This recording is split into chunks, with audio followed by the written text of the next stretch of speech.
Good evening and welcome to the Oshkosh Area School District Board of Education regular meeting for Wednesday, April 12th, 2020. Has this meeting been properly noticed? Yes, it has. Would you please call the roll? Lee. Present. Silla. Here. Wright. Here. Wyman. Here. Harlan. Here. Herzog. Here. Carnes. Here. We have a quorum. Thank you very much. At this time, it's my honor to introduce to you two students from Franklin Elementary School who will be leading us in the Pledge of Allegiance. They are Mirage and Lancer Lohr.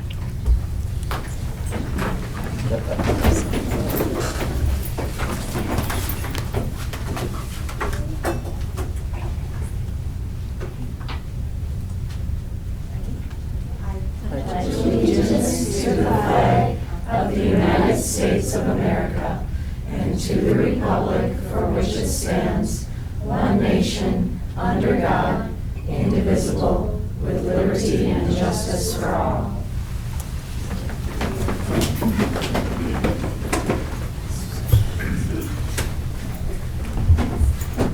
Well, we are so happy that Mirage and Lancer could join us tonight because our guiding principle is students first, and it helps us to remember throughout the meeting that the main reason we are here is for students. And so for your taking time out of your day and your mom bringing you tonight, we have a certificate for each of you as a thank you for coming and leading us in the pledge. So Mirage, this is your certificate. Thank you. Welcome. And Lancer, this is for you.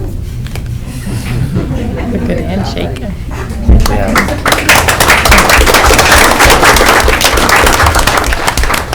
So at this time, we'll invite your principal, Mrs. Cole, to come forward and to share with us some of the many good things that are going on at Franklin Elementary School where you two attend.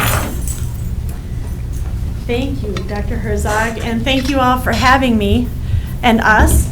We're lucky to have students like Lancer and Mirage at Franklin. I asked my staff, I just said, what are some things that you'd like me to share with the board? And one of the things they wanted me to make sure I told you about was all of the lovely literacy resources that you approved and how that is helping them help students to really dig deep, like to a granular level, and have ways to help them improve. And to be very specific, our mid-year literacy growth went from 17% in the fall. We grew 17% from fall to mid-year. So that was quite a large gain. For example, like one of our kindergartners knew just 2 letters coming in, and by January had 44 uppercase, lowercase out of 52. In addition to that, 19 letter sounds. So that's just been very helpful, and so we really appreciate that in helping us help students. It's made a huge impact. Just a couple of the things going on at Franklin is our lovely Miss Mindock, our music teacher, recently had a ukulele club for students in 4th and 5th grade. They met for 4 weeks and after school and were able to play some tunes on the ukuleles. And we're starting a running club for 3rd through 5th grade coming up for the spring. Nice. Miss Kelly and Miss Cooper are in charge of that. And for any of you who are able to join us tomorrow night at the Alberta Kimball, we have our spring concert for grades 3 through 5 starting at 6 o'clock. So hopefully some of you can make it. Thanks again for having us. Thank you. Thank you.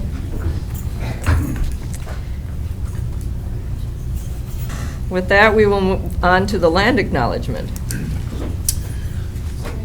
Yes, our land acknowledgement is as we gather today, and we'd like to acknowledge that in Oshkosh we are on the ancestral homelands of the Ho-Chunk Nation and the Menominee Indian Tribe of Wisconsin, who lived along the western shores of Lake Winnebago, Wisconsin's largest freshwater lake, entirely within its border. We acknowledge that these indigenous sovereign communities who have stewarded this land throughout the generations and pay respect to their elders, past and present, and we welcome the duty and opportunity to share stewardship of these lands. Thank you, Dr. Davis. And next we'll move on to the approval of agenda, which I remembered to reference tonight. Is there any board member who wishes to change the order of anything on the agenda? Nope. All right, then we'll accept the order by acclamation. Next, we move on to board and administrative reports, starting with the board president's report. I'd like to acknowledge those who are choosing to retire at the end of this school year. This is always a bittersweet time because we lose a great deal of institutional knowledge when these people choose to go on to a new age and stage of life. But we also want to thank them for their devotion to the students, parents, staff, and community, and the positive impact they have had on so many children during their careers. This is a longer list than normal, so please bear with me. Stacy Berger, kindergarten and 4K teacher at Webster Stanley Elementary, has been with the district for 20 years. Teresa Burris, a grade 1 teacher at Roosevelt Elementary, has been with the district since 1995. Lynn Collum, a 52-week clerical and account clerk 2, is retiring from central administration after serving here since 2005, not just in this building, but she was also a secretary when we had the alternative school known as East High in the Eagles Club building, and that's where I first met her. Vicki Ganser is retiring as a school secretary. She's served in various buildings throughout the district. She's been with the district since 1997. Gail Gerhars is an IST literacy teacher, currently serving at Oaklawn, and she has been with the district since 2016. Gary Hammond, a technology engineering teacher, currently at Oshkosh North. He has been with the district since 1999. Sherry Jensema, a school social worker. She currently serves Washington Elementary, Carl Traeger Elementary, Reed Elementary, and Carl Traeger Middle School since 2013. Teresa Mocha, an art teacher at Carl Traeger Elementary, where she has served the district since 1995. Megan Nevue, an IST math teacher, currently at Reed School. She's been with the district since 1990, so 33 years of dedication to the students and staff of our district. Elizabeth Podvin, a business teacher, leadership teacher at Oshkosh West. She's been with us since 2007. Dwayne Retzloff, an IT systems engineer, has been at Central Administration and has served the district since 2017. Kathy Riederer, an IST Math ES, currently at Merrill Elementary. She's been with the district since 2001. Todd Schelzel, a physical education teacher at Oshkosh West. He's been with the district since 2014. Ann Terzinski, an IST literacy ES, currently at Carl Traeger Elementary. She's been with the district since 1997. Jennifer Thiede, a testing center teacher and former, I think she was a science teacher, science or math prior to that.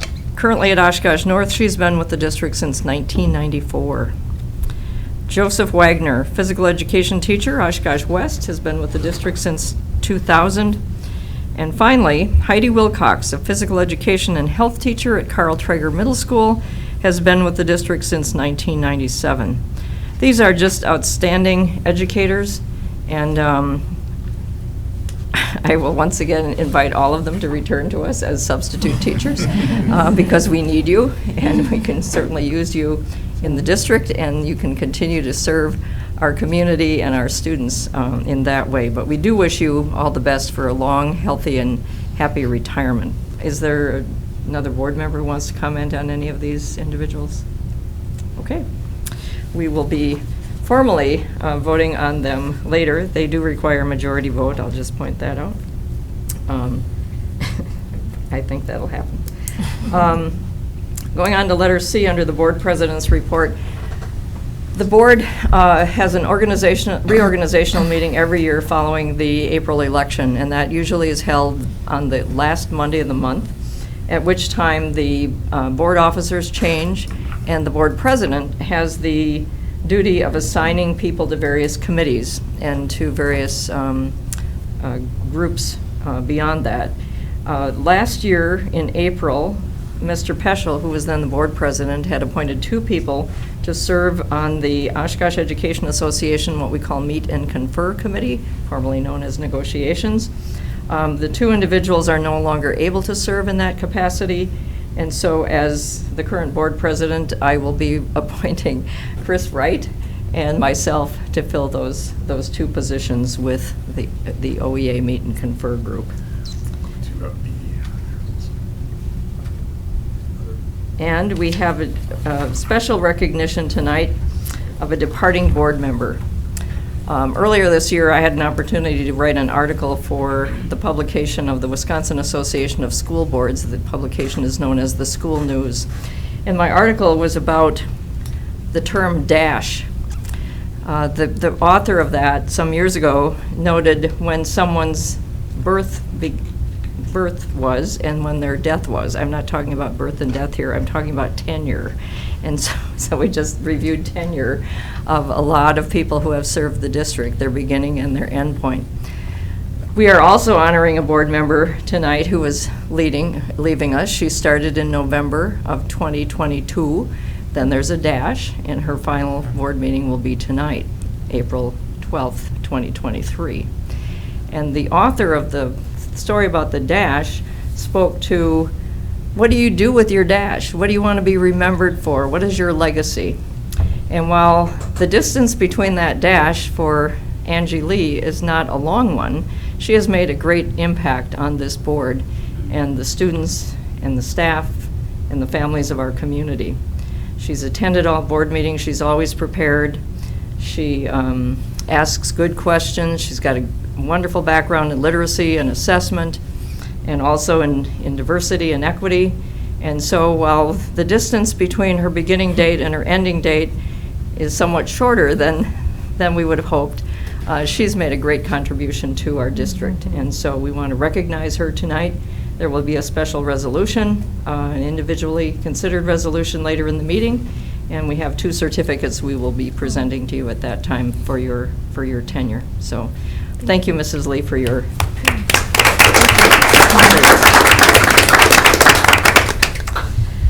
moving on, then the CESA 6 update. I think I reported to you at the last meeting that I was reelected to the CESA 6 board for a term that ends in 2025. And so I've attended 2 meetings since then, one being as recently as last evening. One of the things we did at that meeting was to approve salary increases for all staff at a 4% level. Ted Knightsky, the Chief Executive Officer over there, also noted several significant things coming up very soon. We have done the Gallup engagement survey in our district, promoting greater engagement by staff. CESA 6 is really the originator of that in terms of this area, and they assist us with that analysis. They have gotten one of the top Gallup awards for engagement. Their level is about 90%, which is just kind of off the charts. And one of their staff members is going to be receiving a special award this spring. Her name is Tanya Kilpatrick. She is being recognized as one of the top 10 managers in the world, according to the Gallup Engagement Survey. She works primarily in the area of apprenticeships. CESA 6 has slightly less than 10% of the school districts in the state, with 39 out of 421. But they place 26% of students placed in Wisconsin for apprenticeships come through this program, which is probably one of the reasons why she's being recognized. So that was quite special. And then I want to give a report on the WASB. It seems like we just finished the January 2023 convention, and they are already asking for proposals for January of 2024. And that convention will run from January 17th through 19th. We also have an article in the School News, authored by our own Dave Gundlach with Clint Sell, on it's called Consolidation Roadmap, and it speaks to the new Val Phillips School. So congratulations to Dr. Gundlach and Mr. Sell for that. And then we have one of our neighboring school districts has an article in here on companies partner to offer trades experience in Fond du Lac. This is a big area big topic area that is of importance to our district as we prepare students to be college, career, and community ready. And it's an interesting article, especially since it involves one of our former staff members here. And then there are some spring workshops coming up for WASB members. There is a new school board member gathering on April 20th at CISA 6.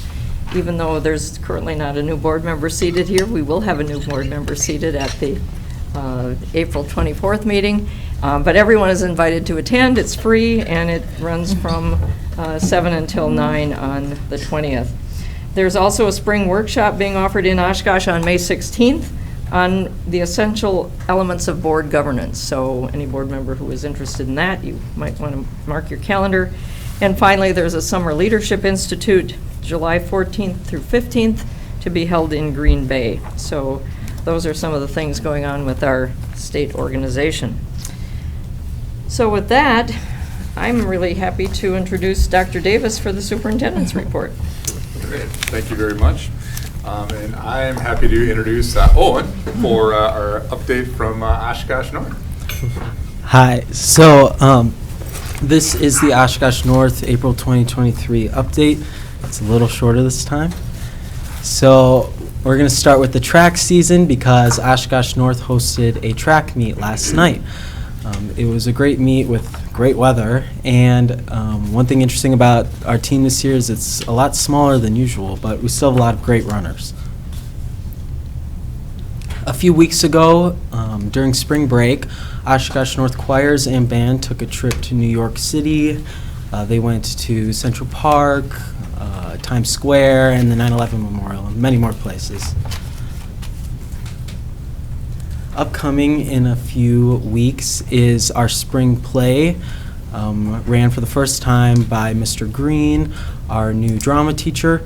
The play will be Mr. Burns, so it's all things The Simpsons. So if you like The Simpsons, I definitely encourage you to go.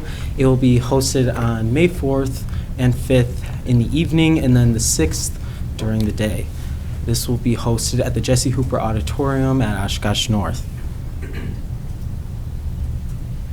Last month, I mentioned that Communities has a lot going on, and so you can see that continue through their junior projects and senior internships throughout the city. One of the junior projects specifically is the Veterans Courtyard, which was installed a few years ago by Communities, and this year they have a group of juniors who are looking to install new flagpoles for the courtyard. They've already impressively raised $4,000 for flagpoles, but they're still seeking donations that would go towards the Marines, Space Force, Coast Guard, and Navy flags. They currently have the American flag, the POW, MIA, and Air Force flags. There will be a ceremony that will reveal these flagpoles, and that will be held on Wednesday, April 19th. Another sport that's going on right now is our girls' soccer. As you can see, there are a few pictures of them on our new turf, which they love. They have been playing in snow and in 80-degree weather right now. So that's what's been happening in the past month, and we have a few things coming up in the future. So this Saturday, our Polaris Honor Society will be hosting the first ever spring fling at Oshkosh North. So this is for anyone who has younger children. Throughout the school, certain clubs will be having different activities, such as an Easter egg hunt. So that will start at 11:30 a.m. on Saturday. And then in a couple of weeks, the Oshkosh North Hall of Fame ceremony will be going on, and that will be held in conjunction with the Oshkosh North Academic Achievement Awards. So we'll be inducting a new person into the Hall of Fame, and that will happen on Friday, April 28th at 10 a.m. So, thank you. Thank you, Owen. Great. Thanks, Owen. Appreciate that. So Tessa was not able to join us tonight to find out what's up with the Wildcats. Fortunately, we have other Wildcats that are here with us today, so I'll invite them up to the table. We have members from the Oshkosh West Student Council who received a very special award, who are going to provide an introduction and then give a little bit of context. If you want to pull another chair up, you can provide some context into the awards. So welcome. So thank you. Thanks for coming tonight, and take it away. Well, thank you for having us, first of all. Hi, I'm Kim Kargas-Myers. You are? I'm Annabelle Brest. Kate Conger. And we're representing the Student Council at Oshkosh West. Before we start, though, let me just say, both of my kids go to Franklin, and I can attest that their reading has improved by leaps and bounds this year. I have two first graders, James and Leona Myers. You know James well. So I 100% appreciate everything that you've done for my kids at Franklin with their literacy. So it's just like kismet that we were both here tonight. So, so anyway, so we are here just to talk a little bit more about the Spirit of Excellence Award because it's brand new, and we hope we will continue this in future years. So this is an award that it's mainly sponsored by the WASC, which is the Wisconsin Association of School Councils, and then you can see the list of all of the other sponsors for this program that's offered to middle school and high schools throughout the state of Wisconsin. So the Spirit of Excellence has a few key dimensions that they use to evaluate schools. The first of these is service to the school and community, sportsmanship and positive school culture, and then there's a leadership dimension that includes achievements in the academic field, athletics, fine arts, leadership outside of school, and then lowering the achievement gap. So all of those fall into that leadership dimension. So we just want to share the different things that we submitted for each of these dimensions. And I will say, and I'm sure that Annabelle and Kate can attest, that the most difficult part of this was narrowing down our list. Because there were so many wonderful things that happen at Oshkosh West in any given year. So having to just like come with this huge list and having to narrow it down to our top 5 in each category was very difficult. So what we decided to submit for service is the adoptive family through the Boys and Girls Club. We actually have 2 clubs at Oshkosh West that participate in this, the Rotary and Student Council. They each sponsor a family during the holidays. And go shopping and wrap gifts and provide a nice holiday season for families in Oshkosh. Another one that we submitted was the Homecoming Food Drive. This was actually a citywide event. North participated, as well as West, Lourdes, and OCS. And it was a competition between the schools.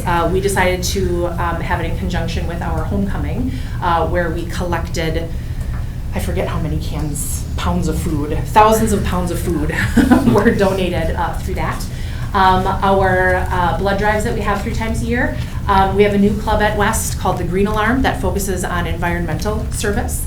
And then our National Honor Society created some blankets to give to OPD for victims of domestic abuse that they can keep in their cars, so that if they have any pickups of students or children, that they'll have a nice comfy blanket to give to those kids in those unfortunate circumstances. So the next slide is just some of we have to submit artifacts. So these are just some of the pictures of some of the things that I just spoke about there. The next one, for positive school culture, we submitted our homecoming week, snow blast week. We have therapy dogs in our school, which has been a wonderful addition for school culture, both Quill and Atlantis. You're going to see Quill's yearbook picture here in a minute. And then our fans club, and then our Wildcat Wednesdays, and also the end of the year assembly to acknowledge good student behavior and students following the Wildcat Way. That's Quill. It's the best yearbook picture that we'll have in the entire book, I think. But then, of course, these are just some photos of some of those events as well. In academics, we submitted all of our AP scores, not individual names, of course, but just like the numbers of 5s, 4s, 3s for each of our AP tests. We submitted our academic growth, which is an 83% growth. It was unbelievable over this past year. Our Wave Robotics team had a very successful year, so that falls under academic clubs, as well as our math team.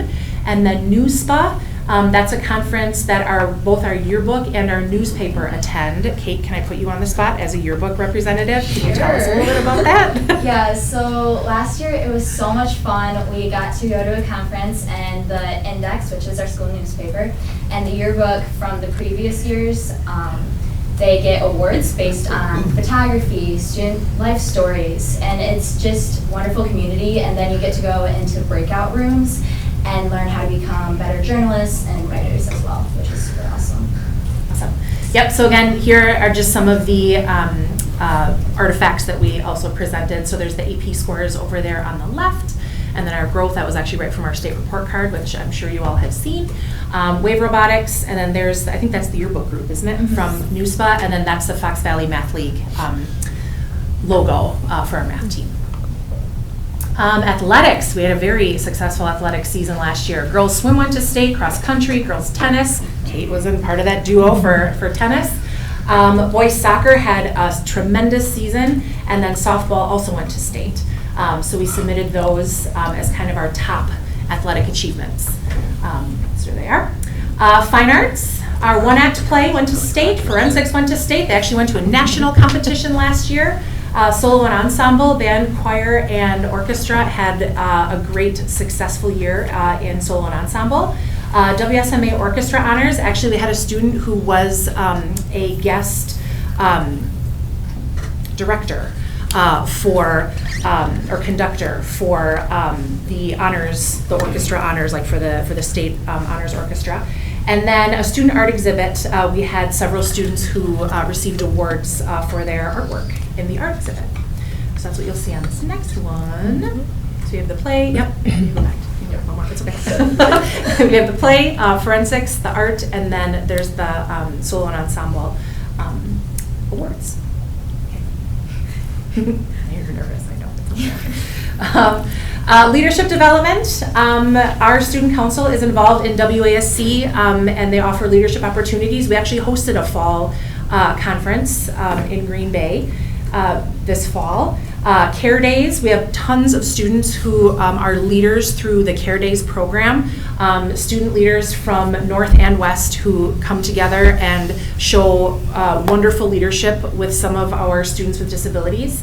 We offer leadership classes. The new group, West is Best, offers leadership through tours, freshman orientations, transition days, things like that. And then our student council group also attended Leadership Day with the Bucks this January. Was it January? January. Yeah, it's usually in December. This year it was in January. So you can see there's our group, Annabelle and Kate, you were both in that picture, for hosting our fall conference. And then you can see Care Days with the parachute there, Leadership Day with the Bucks, and then the pink t-shirts. There's some West is Best students talking to parents and incoming students during orientation. Lowering the achievement gap. This is the last one. Hopefully I'm not going over my time. I apologize. No, you're good. No. So we have a lot of programs as well that help to bridge the achievement gap. One of those is the Excel Academy for students who just need that little extra support academically. The Brewing Futures and the Wildcat Cafe help some of our students with special needs learn some skills for job placement. E-Academy is a wonderful tool for students to take online classes, as you know. We also offer Math Lab for students who struggle with math. I'm a math teacher, so I know a lot of my students take advantage of that Math Lab at West. And then we also have Learning Lab for students who are maybe credit deficient to help them catch up with some of those credits and take some online classes with the help of an in-person teacher. So this one is from our Excel program, and then of course you are all very familiar with the Brewing Futures truck that goes around. And then finally, just last Wednesday actually, we were invited to a Milwaukee Bucks game, and we were invited down on the court. And it was only one advisor and 2 students allowed. I know everyone wanted to do it, but we only were allowed 3 people per school. We were presented with a banner, and then on the Jumbotron there, my other advisor, Pat Bertram, took that picture for us. So we were recognized there along with the other regional recipients schools. So it was just kind of a fun celebration, and it was the game the Bucks won, and they clinched that #1 seed that they were after. So it was a great night all around. So, yeah, so thank you for having us. Does anybody have any questions at all? Thank you for all you do. Yeah, that was wonderful. Congratulations. Yes. Yeah, again, it was hard to narrow it down because there were so many wonderful things going on, so. Thanks for sharing. Thank you for coming.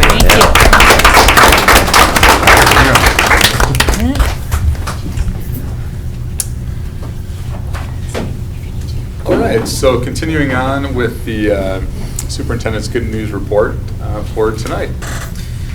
So Webster Stanley Middle School is now one of the few public middle schools in Wisconsin to have a competitive chess club. This unique offering was made possible by Webster teacher Denise Allers, who is searching to find a way to give every student a chance to feel a sense of belonging and grow their critical thinking skills. In a few short months, the chess club has grown to 32 members and is growing daily. So they also have to scramble to continue to find chessboards. So if anybody has a chessboard they'd like to donate, we're taking those donations on a daily basis. So this team of students will be traveling and competing in chess tournaments during the upcoming months over the summer, and then we'll expand to join the Merrill Middle School students as they come together for Vel Phillips. So Vel Phillips will have a competitive chess club as it opens on September 1st. It is so great to see students exploring their interests, and we are very grateful for Ms. Allers' leadership and passion for supporting students. So looking forward to hearing about what those results are. Over the past month, juniors and seniors in the Communities program at Oshkosh North have been exploring county government in unique ways. They were able to visit the airport, highway department, and courthouse, as well as meet some local officials. They were able to learn how these county government branches affect them even at their young age. So thanks for those people that were involved in those presentations. Appreciate the support. So Jefferson Elementary recently had the privilege of welcoming Liberty McGruer, Miss Wisconsin Volunteer 2023 and an Oshkosh West graduate, for an engaging presentation. Miss Wisconsin Volunteer is a nationwide service-oriented scholarship organization that strives to empower young women through educational scholarships and extraordinary experiences. Liberty spoke to Jefferson students about the importance of family, the diverse types of families that exist, and how her own family played a huge role in her success being a Miss Wisconsin Volunteer. Liberty is a sophomore at the University of Alabama and is their baton twirler in their $1 million marching band. So it's a great experience for kids at Jefferson. So thanks for Liberty for that. Students at Carl Traeger Elementary have enjoyed some remarkable art integration projects. All kindergarten through third grade students created individual and group paintings through fluorescent paint. The project was a collaboration between gym classes who were learning about black light bowling and art classes who were learning about drawing, painting, and fluorescent paint. In addition, fourth graders recently enjoyed the engaging arts integration lesson. Students used icons to identify over 7 specific character traits and provided evidence to support their choices from their favorite book character. Then they were brought all of their information to the art room and learned about proportions. They made large-scale drawings of their character and glued their icons and evidence around their character to introduce all students to over 100 books. So great work on that. I recently had the opportunity to participate in a panel discussion of city leaders during the State of the Community Address. The event was hosted by the Oshkosh Chamber of Commerce and allowed community members to learn about our efforts here within the district. So I want to thank Rob at the Chamber of Commerce for putting on that important event for our community. Oshkosh West is proud to have 2 extraordinary students who have been awarded the prestigious 2023 Herb Cole Scholarship, Herb Cole Student Excellence Scholarship for their excellence in academics, leadership, and community service. Congratulations to Ava Bertelman and Hannah Chung. These students are the embodiment of a bright future, and we can't wait to witness the incredible things that they're going to do to accomplish in their college years and beyond. We're inviting the entire community to join us in taking a walk down memory lane during our farewell tour of Webster Elementary and Middle School. The tour dates will be available on Wednesday, May 3rd from 8 to 6 p.m. and on Sunday, May 7th, from 1 to 3 p.m. Visitors are invited to take a self-guided tour of the school, and that will close at the end of the school year. As a reminder to our community, students at Webster Elementary will be attending Merrill building next year while Menominee Elementary School is built. We will hold similar tours for the Merrill building after it is no longer in use following the 2023-2024 school year. And a reminder that our COVID-19 plan is still online, so if anybody has any questions about that, they can check that out. And then also just want to thank community groups as I've been out and about and continue to get some great support and opportunities to spread the great work that's been going on in the district. So and that concludes the superintendent's report for tonight. Thank you, Dr. Davis. Appreciate that. Next, we move on to District Administrator's supplemental reports. We have 4 this evening. The first is a referendum update with Mr. Fox and friends.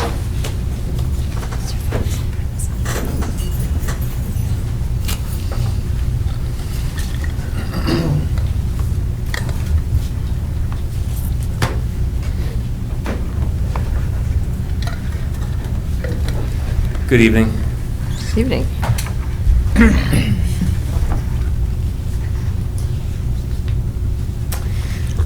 So beginning tonight and through the summer, while we will provide monthly updates, we're going to begin to tweak that just a little bit because of the amount of activity, of course, is ramping up with the Secure Vestibules project, as well as ultimately the Menominee Elementary project as well. So in the spirit of that, I'd like to kick off this conversation with just a quick update on Oakwood, the Secure Vestibule project. As a reminder, we have 4 different schools that we are touching this summer: Oakwood Reed, North and West High School. Oakwood arguably had the most amount of scope because we are constructing a new office on the outside of that building, so they did start that project before the rest of them. Site excavation is complete, foundation walls have been poured below grade, and you'll see the west wall is actually out of the ground now for that particular addition, and the other walls are ongoing. So just a couple of quick photos. Again, on the far left, you'll see that they have the foundation poured, insulation was in, and then on the right, you can see the western wall. They're building that wall, and then they'll move around that entire addition. Our expectation of work over the next month, load-bearing exterior walls, the masonry walls that you saw, they should be nearing completion, and exterior plumbing rough-ins will be ongoing throughout the project. So we'll keep you informed as that office addition continues. On to Bell Phillips Middle School. Work completed in the last 30 days. Roofing over the academic tower is complete. That area is now dry, and contractors are moving along quite quickly. Load-bearing walls, roof steel in the events lobby, band, choir, orchestra is done. In fact, the roofing is going on, and looks like we'll have good weather this week. The roofing should be completed above the band, choir, orchestra by Friday. Cabinetry is going in area C. It's pretty well done. They're working in area D now, which is the administration first floor, and the office is on second. Flooring is going in, rubber flooring, residence flooring, and art, carpeting. That's all done in area C. Field house, mat hoist, curtains, basketball accessory, speaker system, as you'll see in the pictures, those have all been installed. OASD moved their data center over spring break flawlessly. So that's at Merrill, and is up and working right now, supporting the district. Exterior foam installation for the academic tower and the gymnasium is on, and that is complete. If I can interrupt, because he said that so nonchalantly. That was a large task by Jim. Shout out to Robert Summers, who helped facilitate the main data move from Merrill over to Val Phillips. And shout out to Myron Construction for making it possible to do that over spring break. That was not an easy task, and we brushed over that quickly. So I know we are short on time, but that is important. So well done. Very much so. Thank you for that. Good. As we pointed out, a couple of photos. Upper left is the future weight facility. In the middle is a picture of Area C. We talk about Area C, that's where they started the project. This is a special ed room. You can see the carpeting, the rubber flooring is in, cabinetry, walls. It's just about ready for school. everything but technology, and you can see there the other bracket in for that.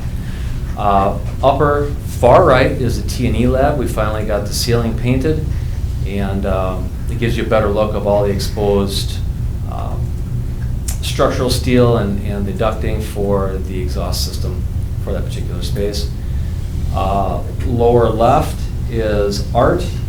Another look at the casework, the residence flooring. That again is second floor area C.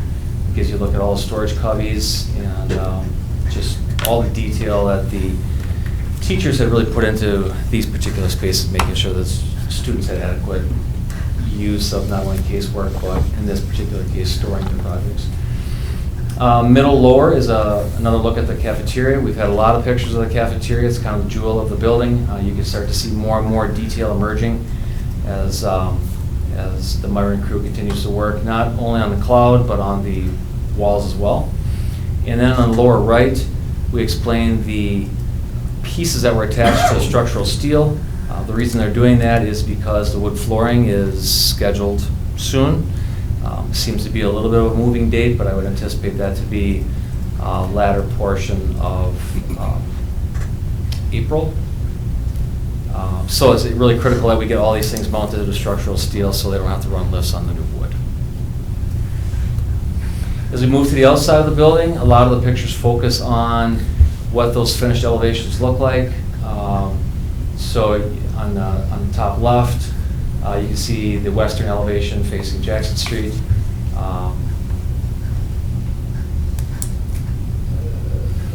Same with the middle. On the lower left is actually a look at the events lobby. That is one of the final pieces that Myron Construction did do their concrete walls, CMU walls. So of course that's going to be the last place that they will finish going to the events lobby. Upper right is a look at the events lobby. You can see at the very end of the lower left picture, there's like an opening. That is the opening in the upper right. And that is where we'll transition from the events lobby and we'll ramp down into the cafeteria ultimately. The lower left is the last installation that went on the 3-story academic tower. That's on the north side of the facility off of Nevada. And that's what they spray on just prior to the stone exterior that you see in the other pictures. So where will they be in 30 days, Myron? Streck will continue. They have just started installation of the kitchen equipment. They're stainless steel. They will continue to install their kitchen equipment in the servery. Roofing installation, as I pointed out, will be complete over the events lobby, area F, band, choir, and orchestra. Rubber flooring, carpeting will continue in D, and they're moving into A, which is the lower floor of the academic tower, A and B. Continued painting to occur in the academic tower, first floor, A and B. Office cabinetry will be completed in area D, first and second floor. Ceramic bathroom tile will be installed in B of the academic tower. They're already wrapping up area A, so that should complete our bathrooms and ceramic tile on the first floor of the academic tower. And of course, mechanical, electrical, plumbing will continue in the academic tower, second and third floors. So before I get to questions, any conversation you may have related directly to Myron's schedule, I want to take just a couple moments and have a brief discussion with Bray about how our security works within this new facility. The secure vestibule and the cafeteria and the doors going into the academic tower. So if you would, Nate, could you explain that process to him? Absolutely. So I guess starting on the outside, all of the exterior doors to some degree or level have electronic access. So staff with a card reader, staff that may have a fob coming into the building would be able to strike in. And at certain access points, it was decided that we wanted to allow students to ebb and flow from the building from whatever time the district chooses. If that's 7:30, I'm going to make up times here, to 8:05. Or whatever that looks like. And then after that time is done, we're about to start school, those doors lock and visitors are only allowed through the secure entry.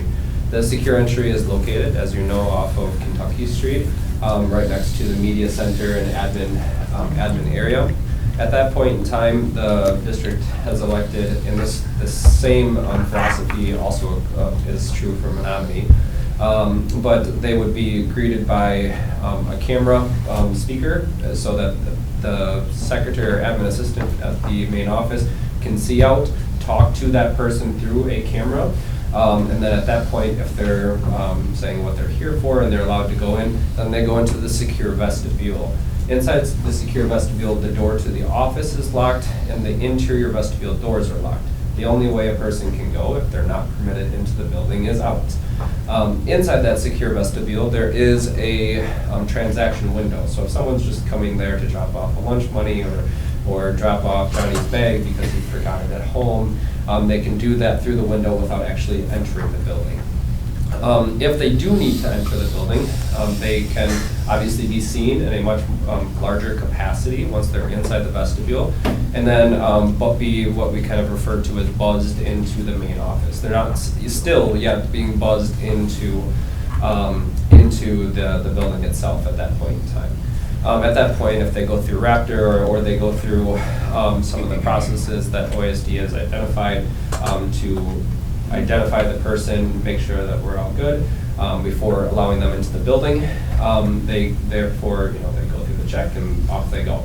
In the event that something were to come up on like a Raptor check or something along that, or if something for some reason is getting hostile, there is a button at all 3 secretary desks that would quote unquote lock down the building. So within the building, there are many doors strategically placed that are what we call our compartmentalization doors.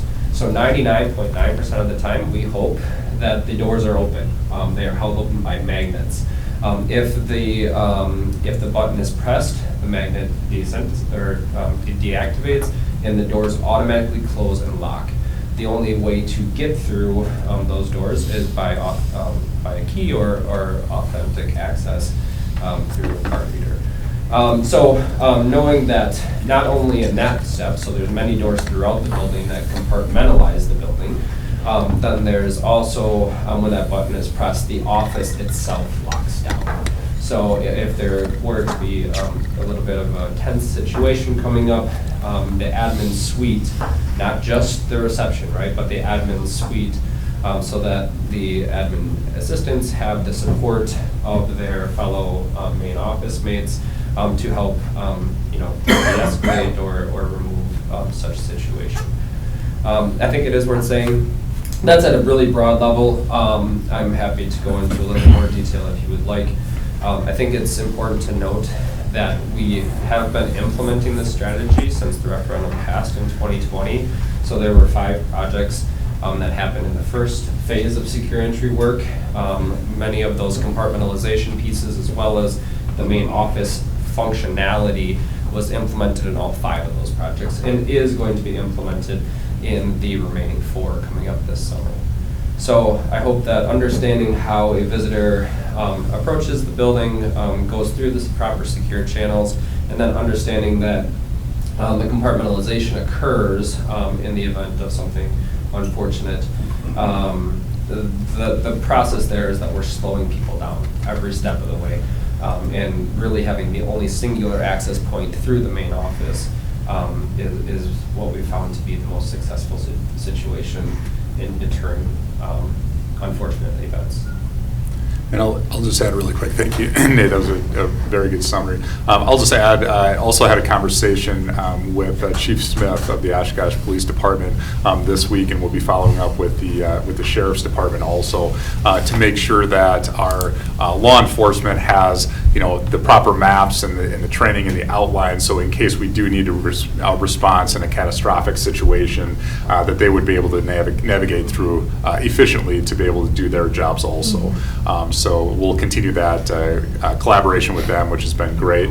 But anytime we bring new schools on or we do some remodeling, then we spend some time to be able to walk through and make sure that those changes are documented. Because these things, the response ends up being in minutes. There's not time to really communicate much about anything other than just responding with the materials that you have. So that'll be something that we also build in a walkthrough in Bell Phillips in August, once the building is essentially complete, to make sure that we're ready to go for September 1st. And just adding on one other piece here, a common question is that a few years ago, there was a grant offered to help improve glass around buildings.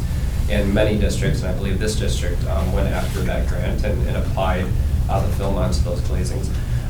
Any new doors, whether we're doing it at an existing building, an addition, or a brand new building, all entrance doors is receiving actually a slight step up from that glazing film that was applied back then. We call it a laminated glazing, so especially in a new situation. So understanding that that is continued to be a priority and is being implemented at any entrance, not just the main entrance, any door that has glass throughout the facility has that safety measure implemented.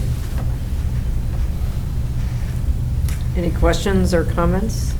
Mr. Carnes? Are we on pace for September 1st? Yes. Is there any reason to think we won't be? Before September 1st, August 8th. Perfect. Thank you. Myra has made great progress, so. Awesome. They're doing very well. Yes, they have been very fortunate for a mild winter, so it's been good. I really enjoyed your update, and I especially enjoyed the piece on security.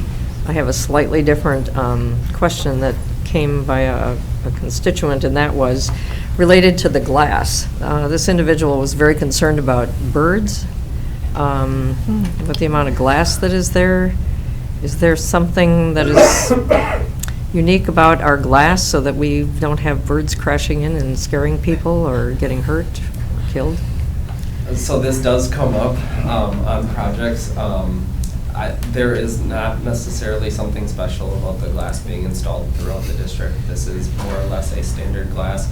I think there's only been one project in my tenure at Bray where we took into the account for birds being able to identify themselves before the situation occurs. And I would say that even after that was installed, mixed reviews on the performance of such glass. So I'm sure there are lots of salesmen that would tell you that it works perfectly fine, but in the one project that we did do it on in the Madison area, it had some mixed reviews. So that was not implemented on these projects. Thank you. Well, my question had to do with the safety of the people inside the building, but also the animals who might scare people or, be injured in the process. Anyone else?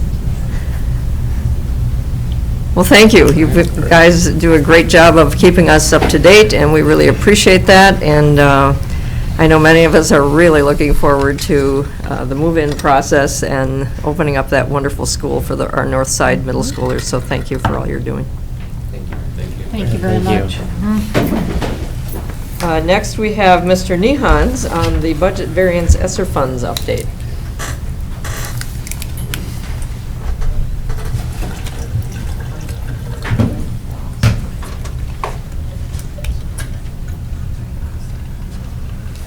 Good evening.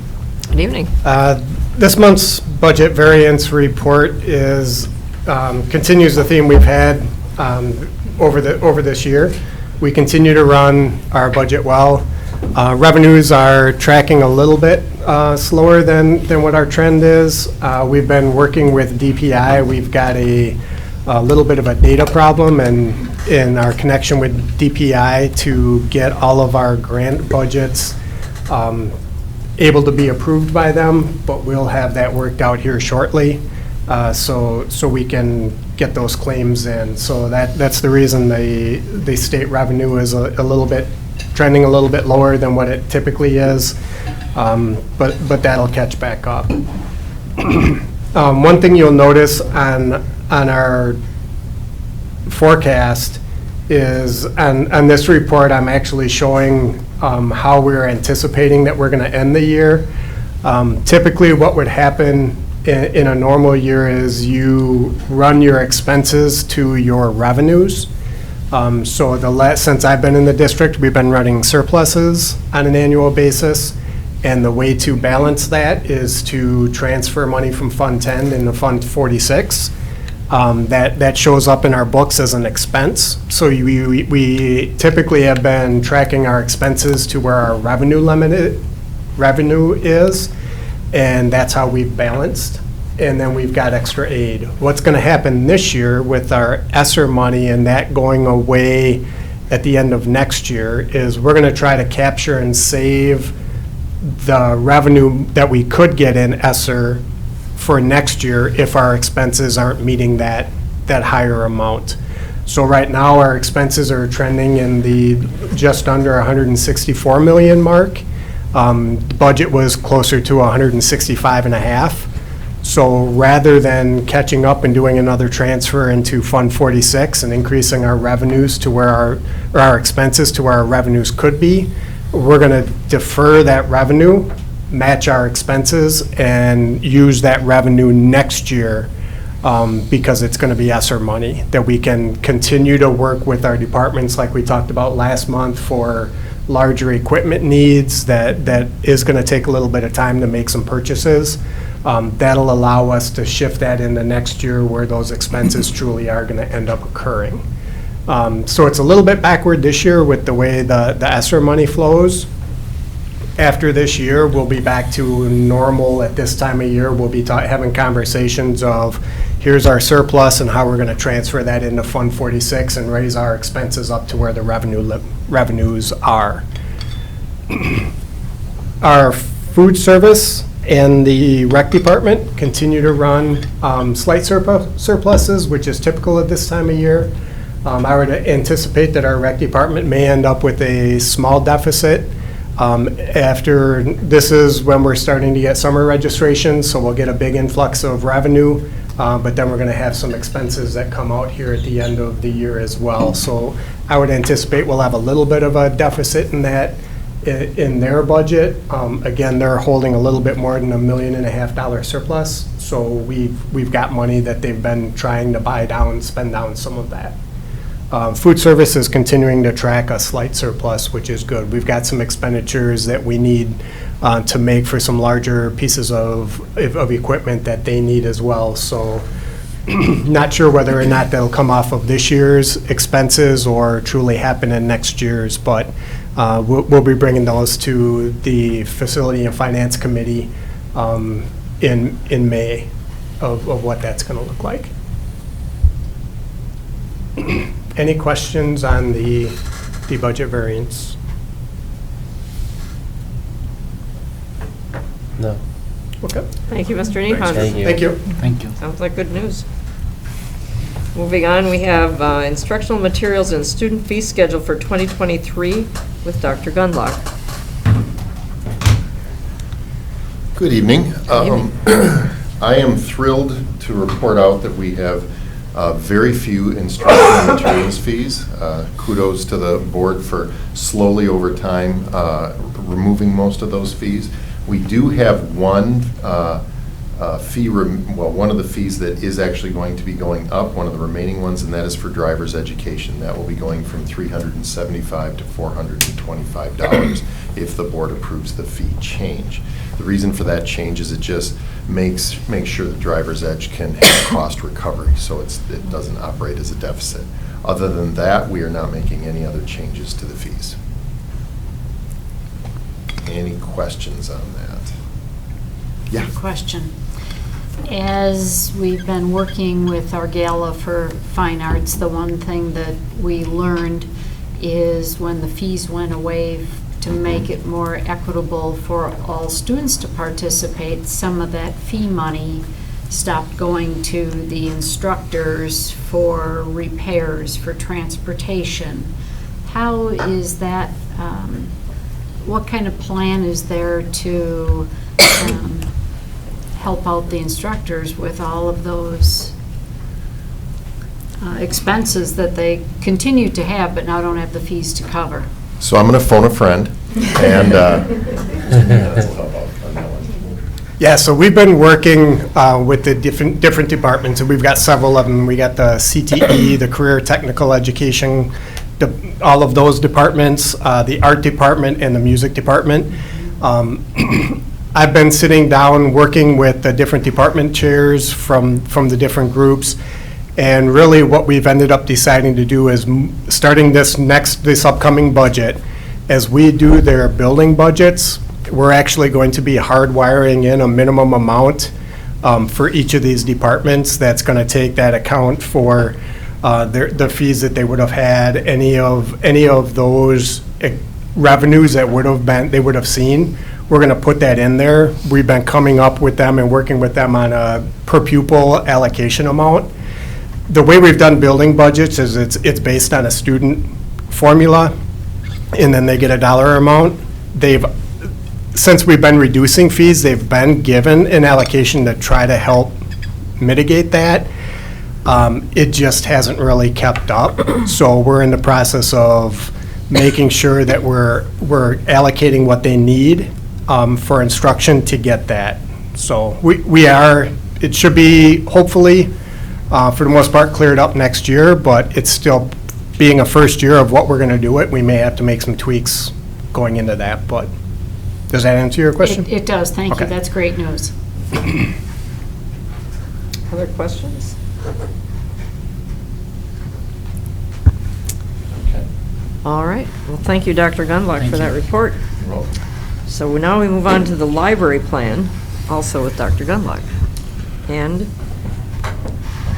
Maggie Miller. Yes. So we are going to bring a library plan before you. That library plan will be voted on at the second board meeting of the month.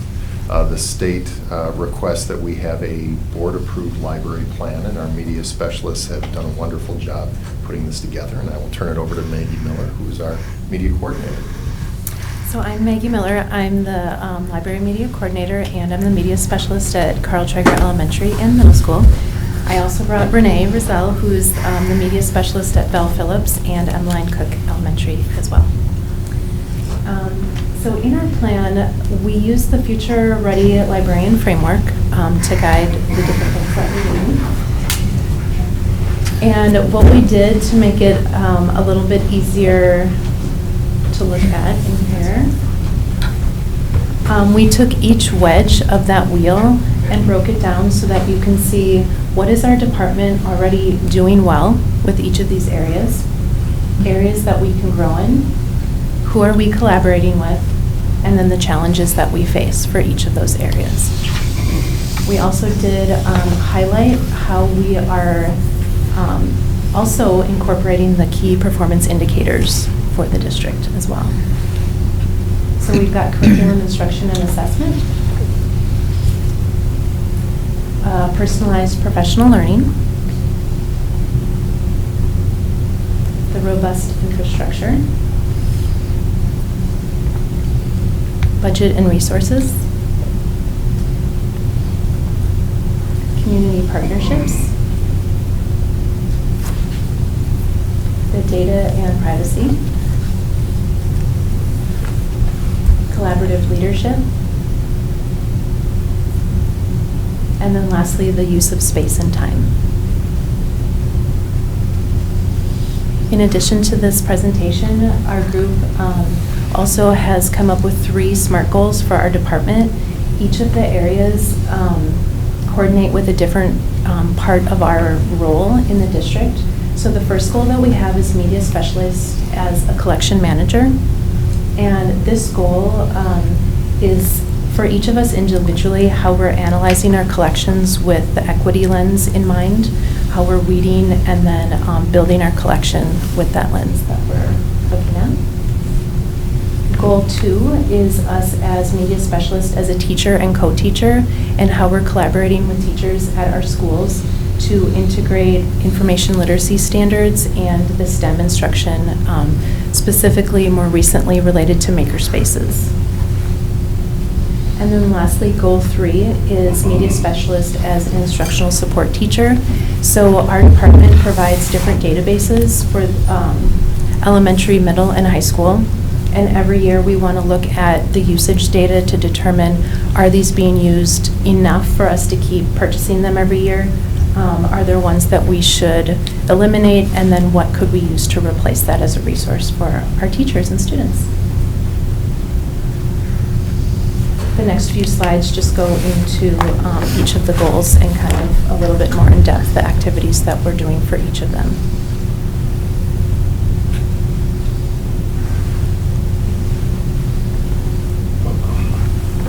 One of the things that we wanted to highlight too is our collaboration too with the instructional support teachers of the technology integrators at our schools as well.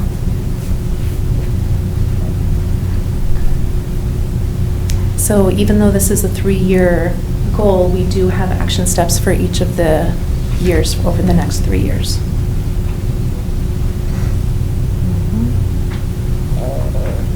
Do you have any questions? I thought the plan, sorry. No, I'm sorry, go ahead. I thought the plan was very easy to understand and very thorough, and I love the way it was organized. It made it very easy to pull apart and then integrate it again. Thank you very much. Mrs. Salaji. My thoughts were all along that same line. It was very thorough, and I really appreciated seeing the key performance indicators. I just wanted to make sure, so the ones that are highlighted in yellow, those are the ones that you're connecting your library media specialist work to, correct? Based off of that wedge. So. Yes. Yes. Yep. Yep. I assumed that was right. I just wanted to make Yes. sure. Yeah. I just really liked that being broken up into smaller bits and being connected to that key performance indicator chart. So it was wonderful. Thank you.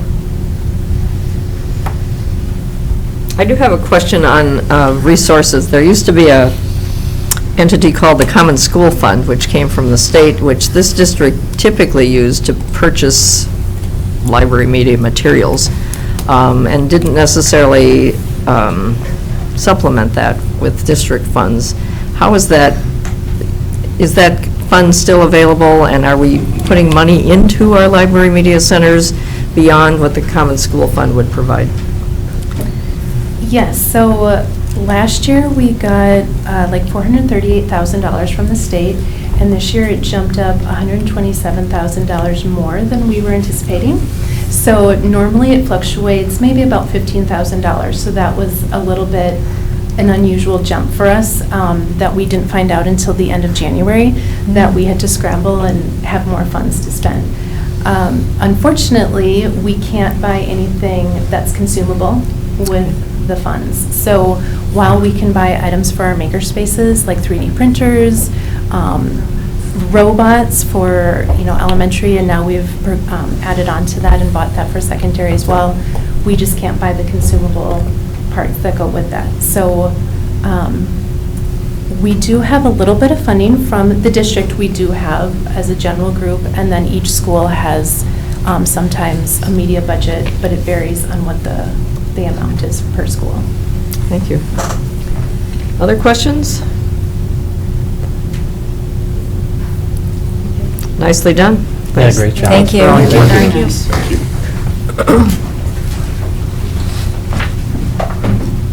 Okay, with that, we will move on to other reports. Tonight, we just have one, and that is with our student representatives. As some of you may remember, it was Mr. Peschel's vision that we would have greater involvement with our two student council representatives, one from each building. And one way to do that was to invite input from students through the student councils, and then the student board representatives would explore what was meant and what are the implications for the topics that they chose. And I'm looking forward to next month because we're going to have an update on the topics that have been presented. And tonight, our lead presenter is Owen Schulze from North. So thank you. Thank you. So yeah, unfortunately, Tessa could not join me, but she did help me put together this presentation. So this month we'll be taking on the lunch experience in the district. We decided to do this presentation kind of survey-based. So we sent out a survey to both Oshkosh North and Oshkosh West students, asking their opinions on, I think, about 5 different topics concerning school lunches. And we also had a section where we could receive just general opinions on lunch in general. So students could comment anything. We had over 600 respondents, so that was very successful. And so yeah, let's get right into it. So our first topic was the cost of lunch in our school. So we asked, if you get it, what are your thoughts on the cost of hot lunch? And so about 44% of students think that lunch is too expensive. So I will speak on this in a little bit, but Oshkosh North's lunch is free and Oshkosh West's isn't. So that number is coming from Oshkosh West. And then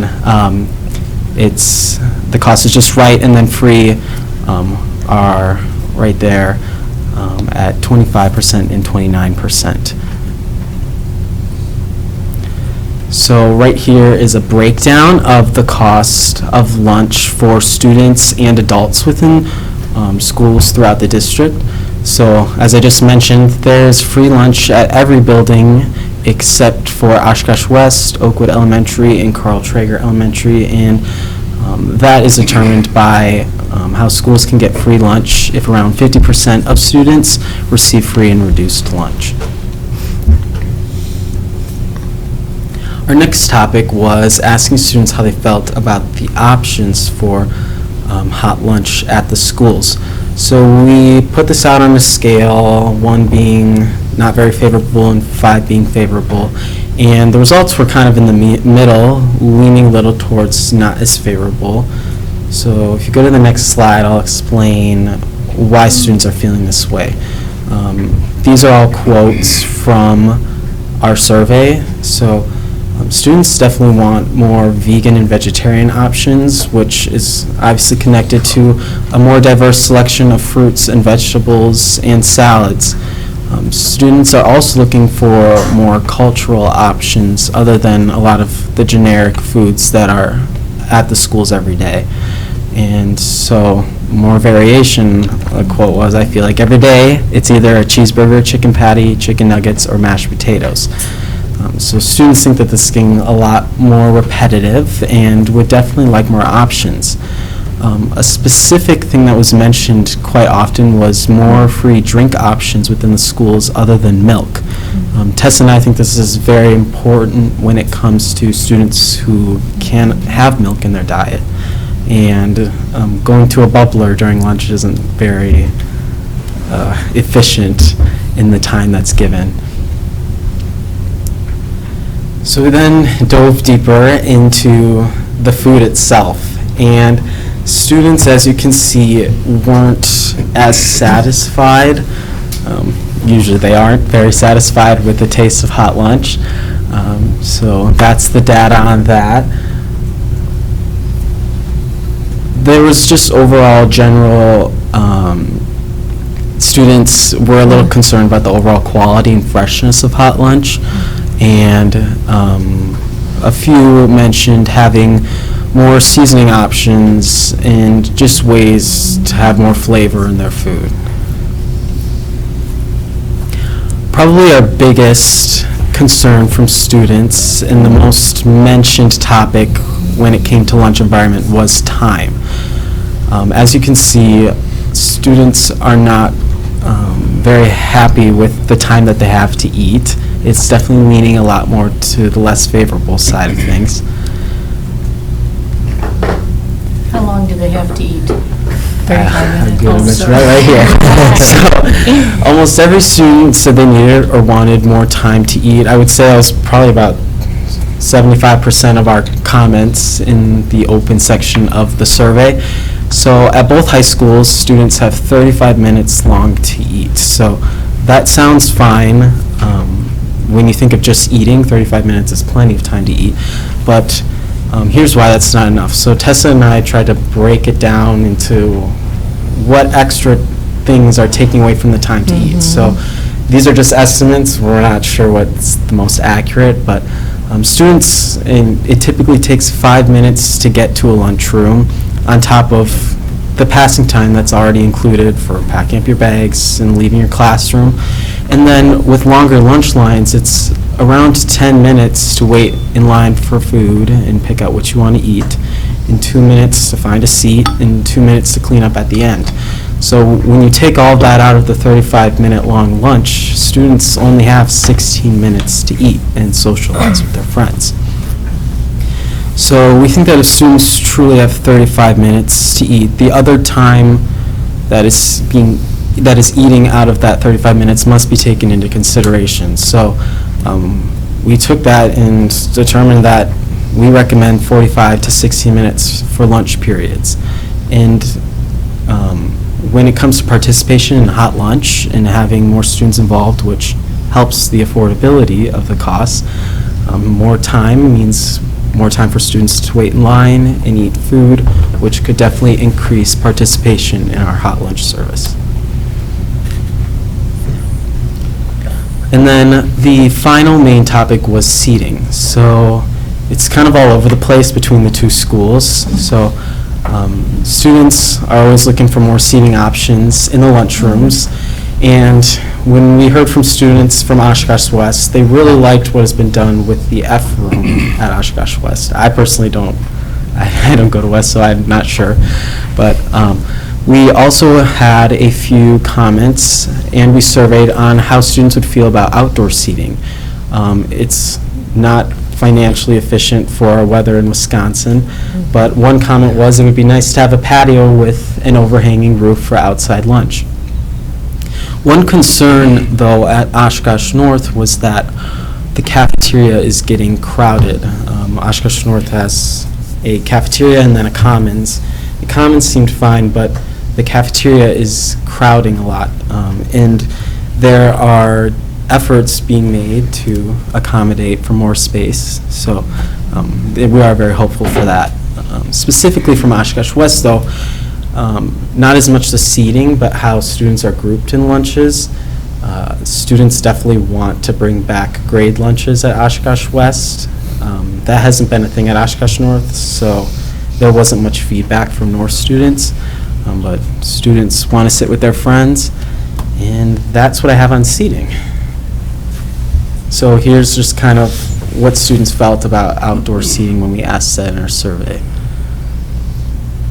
So what can the school board do? So we know the school board doesn't have a whole lot to do with the food service, but we thought it would be best to maybe encourage students being surveyed monthly or quarterly on what they would like for lunch options. The quote was people should have a little bit of a say in what lunch they have. We also are hoping that the lunchroom layouts can be improved and possibly considering outdoor seating for the future or future schools that are being built. We would hope that the school board could request that school leaders make lunchtime longer. As I said before, this was the biggest thing that was brought up. It was very consistent. It seems like almost all students are very concerned about how much time they have to eat. So we're hoping that if the school leaders could accommodate that in future. And then, as always, to continue to work towards free lunch being at all OASD schools. It's, speaking from a student who goes to Oshkosh North, it's very effective and it makes the lunch experience a lot better. So that's what I have. Great. Any questions? Thank you all, and just want to make sure, again, as we've had, these types of presentations, we've always connected students with who on the executive team would be overseeing that. So Mr. Nehans was able to connect with Tessa and Owen just on the presentation, and he'll be the one to be able to be the liaison for some of this feedback directly back to food service. Certainly some suggestions, and we work back at buildings with principals with some of the time and facilities efforts too. So again, just want to make sure that we're full circle, that these are more than reports, that we're getting back information back to people who are being those decision makers. So thank you, Drew, for connecting on that. Yes. Yeah. Mrs. Carlin. We talked a little bit about this in our committee meeting on how the food that we serve has to meet certain nutritional standards. So, for example, if we have Pizza Hut pizza, it's the healthy version of Pizza Hut pizza that you can't get when you go to Pizza Hut. And I think I shared in committee that my daughter got in the car one day and said, Michelle Obama ruined school lunches. And I was wondering if you could just share a little bit about the health requirements that we've had to implement in our schools as a result of some federal guidelines and state guidelines, actually. Yeah, there's nutrition guidelines that we are required to meet, and I know there's some confusion and a little bit of misunderstanding in the community in general, especially when we talk about our breakfast. Some of the breakfast cereals that we have, or the cereal bars that we provide, are a similar brand to what would be considered a sugar cereal out in the grocery stores. Again, those are specially made. What we have for Lucky Charms in the school district has 5 grams of sugar. Your store-bought Raisin Bran is about 20 grams of sugar. So what we're providing, where you may think it's what you're looking at the grocery store, is actually a more nutritious option than a Raisin Bran that you would consider more of a healthy breakfast cereal. So it's things like that, along with the Pizza Hut, that we get audited 2-3 times a year from DPI to make sure that menus are meeting the nutrition guidelines. Anything we're trying to serve, if we're trying new menu options, if we're going to go to more of a vegan or other culturally diverse options, we have to make sure that the nutritional value is going to meet whatever guideline we serve. So there's a lot that goes into the dietary aspect of the service. Thank you. Anyone else? Yeah, I do have a question. You can see it on my face. So Lakeside, all the students at Lakeside get free lunch. Correct. They joined the program this school year. Oh, okay. And again, just the percentage that was shown, that 50%, that's a typical rough guideline. We're a large enough district with enough buildings that we don't necessarily have to have a building at 50% on the free and reduced to be able to get them into the program. Lakeside's not at 50%. They're in that 29 to 30% range. Oshkosh West, I believe right now, is sitting at 27-28%. So because we're so large, we're able to manipulate, and as long as we're getting really good participation in some of our higher free and reduced buildings, it can help us offset and make it more profitable to bring in the Lakesides. And we're really working hard. We tried to get West in this last year. The numbers just don't work. So there's a long algorithm equation that you have to figure out to get whether or not we're going to be profitable or not. If we had all of our schools in the system, we'd be running a deficit every year, and we'd have to supplement that program with Fund 10 money. So that's why there is a rhyme and reason behind who we're having join, and then there really is an important aspect of making sure that the buildings that do get free breakfast and lunch, that we really get participation, and we have to drive that. So that's something that we are going to take from this and from what Tessa and Owen did on making sure that, especially as we get to the secondary level, that we're doing more student surveys more regularly. We're trying different menu options. We need to try to increase that participation to try to make sure the program stays solvent. Mr. Carnes? I think it's really important to be having this conversation, and I hope that the students are happy that they're getting a voice, at least, being asked these questions, because I think it's important. I think it's important for us to sit here and talk through this and at least look at what changes can we make, what's possible, what's not possible. But I've kind of fluctuated, maybe not fluctuate is the right word, but thinking of after the first, we talked about mental health, and then what was the second one? Recycling? ACT prep. Okay. And then. And now, so like we started there, and now we're getting into, I feel like, real issues within the buildings that the students are seeing on a day-to-day basis. And I think that this is important for that to be talked about. So thank you for putting that together and sharing this. And thank you, Drew, for working with him. Yeah. Anyone else? I'm really happy that the students were able to bring us some data, and I'm hoping that the principals will be able to weigh in on some of these, because many of these items really relate to the principals and what goes on in the schools. And as I reflect on our two high schools and also the new Val Phillips School, we heard from Mr. Fox and Mr. Considine tonight about how the cafeteria will be viewed as the jewel or the gem of the school. And then I think about our two current high school cafeteria areas or food serving areas. One built in 1960, it's 63 years old. Design ideas have changed in that period of time, and our new high school is 12 years newer, and that's 51 years old. And I'm sure with any kind of redesign of the building, there would be some structural changes. Those, currently, we don't have probably a lot of options unless there's some outside option, but the kinds of foods that are chosen, input from the students to make sure that, for example, the options are broader. I don't think when those schools opened respectively that there was as much interest in vegan or vegetarian or culturally diverse food, unless you define that as pizza, for example, but Italian. So there are some things we can do despite, I think, the physical layout, and then, of course, the seating.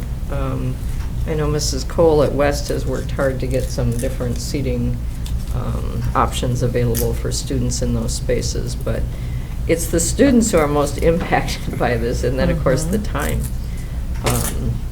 To only have 16 minutes to eat your food, and we talk about mental health and relationship building, that's, I think it all ties together. So I'm hopeful that, I know our principals will pay attention to what the students have had to share, and the board is very interested in this, I can tell, so I think there will be some changes down the road as we move forward.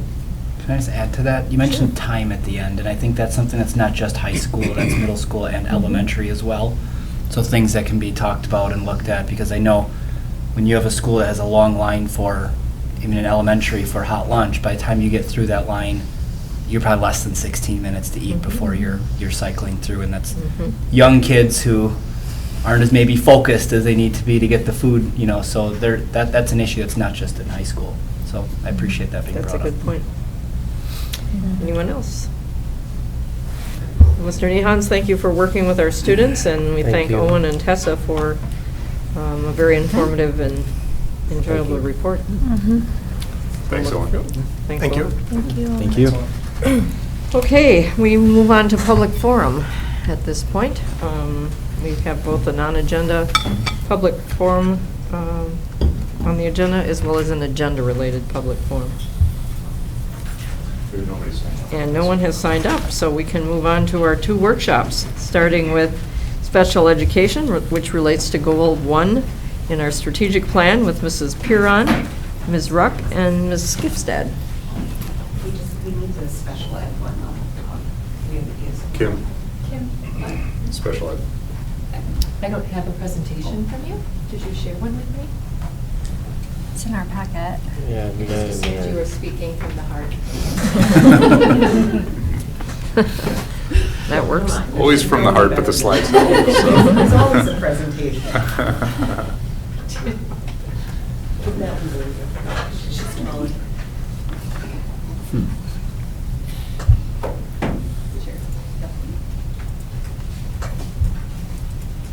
Well, good evening, Board of Education. We appreciate this opportunity. Sitting next to me is Kelly Skifstad, who is our special education coordinator. And this is Julie Rupp, who serves as a special education instructional support as well as program support teacher and oversees some of our off-site programs. So we are excited about the opportunity just to be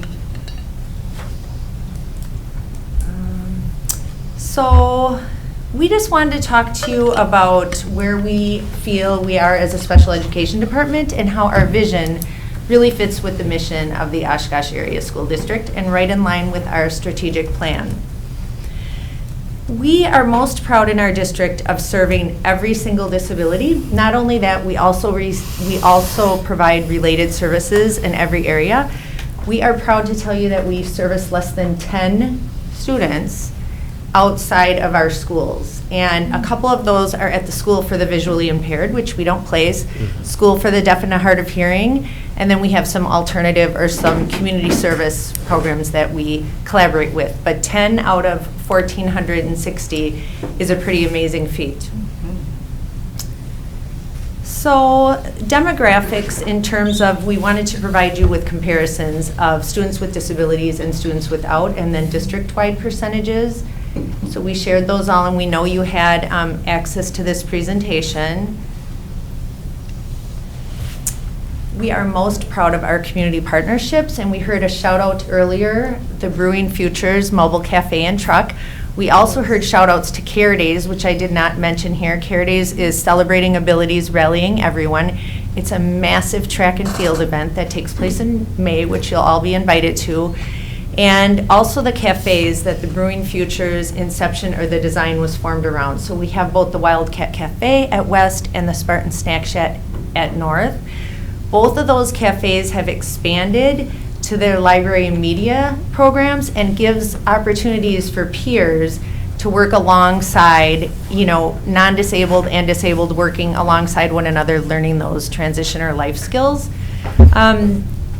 Most of you know that TRUE is the new abeyance program that Mr. Kemmer helps Andrea Fisher with, and I just put the acronym or what that stands for. We do have 2 alternative schools that we brought back to this district. We used to send all of our kids to CESA 6 programs or other programs around the area, and we found it much more cost effective to do that in-house. So we rent some space in town here, and last year we brought a few kids back from residential placements and expanded to the high school age. So John Sikora heads up our Whatever It Takes program, and Kelly also helps with that program greatly. And then we expanded and stole a teacher from a nearby district and started a high school side of that, Whatever is Necessary. And really, that's what we needed to do to get a licensed teacher. We're also very proud to have Project Life at the 20th Street YMCA. So that is specifically an occupational or vocational program for students who might not want the typical 4 years of high school, that really need that vocational, or when Ms. Conrad talks about being college, career, and community ready, this really helps our students get community ready. Same thing with the Project Search site that some of you have toured at Ascension Mercy Medical, and then of course Brewing Futures. So every 5 years, the DPI comes in and looks at our IEPs to look at compliance and make sure that we are following all the statutes in order to secure IDEA funding, which Individuals with Disabilities Education Act. So it's kind of like jumping through a series of hoops, but all which make us compliant. And Kelly really heads up this process, and we had minimal corrective actions in a district our size. That is just amazing. What we do with that is our program support teachers take any little opportunities for growth and they weave that right into our continuous improvement. And we always want to be student-centered with our IEPs or individualized educational programs. So we really look at how we can best write measurable goals using the data. Okay, we're going to take a quick look at achievement and talk about the current state of achievement. And one thing that is really important for you all to think about is that for students to qualify for special education services, most of them need to have significant learning gaps in spite of having received high quality instruction in their classroom interventions, and for many of them, they've received interventions from our most skilled math and reading teachers within our district. So they have received a lot of wraparound services in order to qualify for special education. So we also want to just acknowledge the amazing work that our special ed teaching staff do to break down the barriers and provide opportunities, access, and engagement to our curriculum in order to close those gaps. We have inserted in the slide, I'm sure you've looked at it, that our data that you've already seen back in November. So we're not going to really spend a lot of time on it because you've seen it already. If you have questions, I think this is part of why you wanted us to come today, to just find out what's going on with this. So we have ACT English Language Arts students without disabilities and students with. Math, ACT, students without disabilities and students with. Forward exam, students with disabilities and students without disabilities. That was, first one was for English language arts, and the next one is for math. So we know that there's significant gaps, and we, as a department, feel that urgency every single day.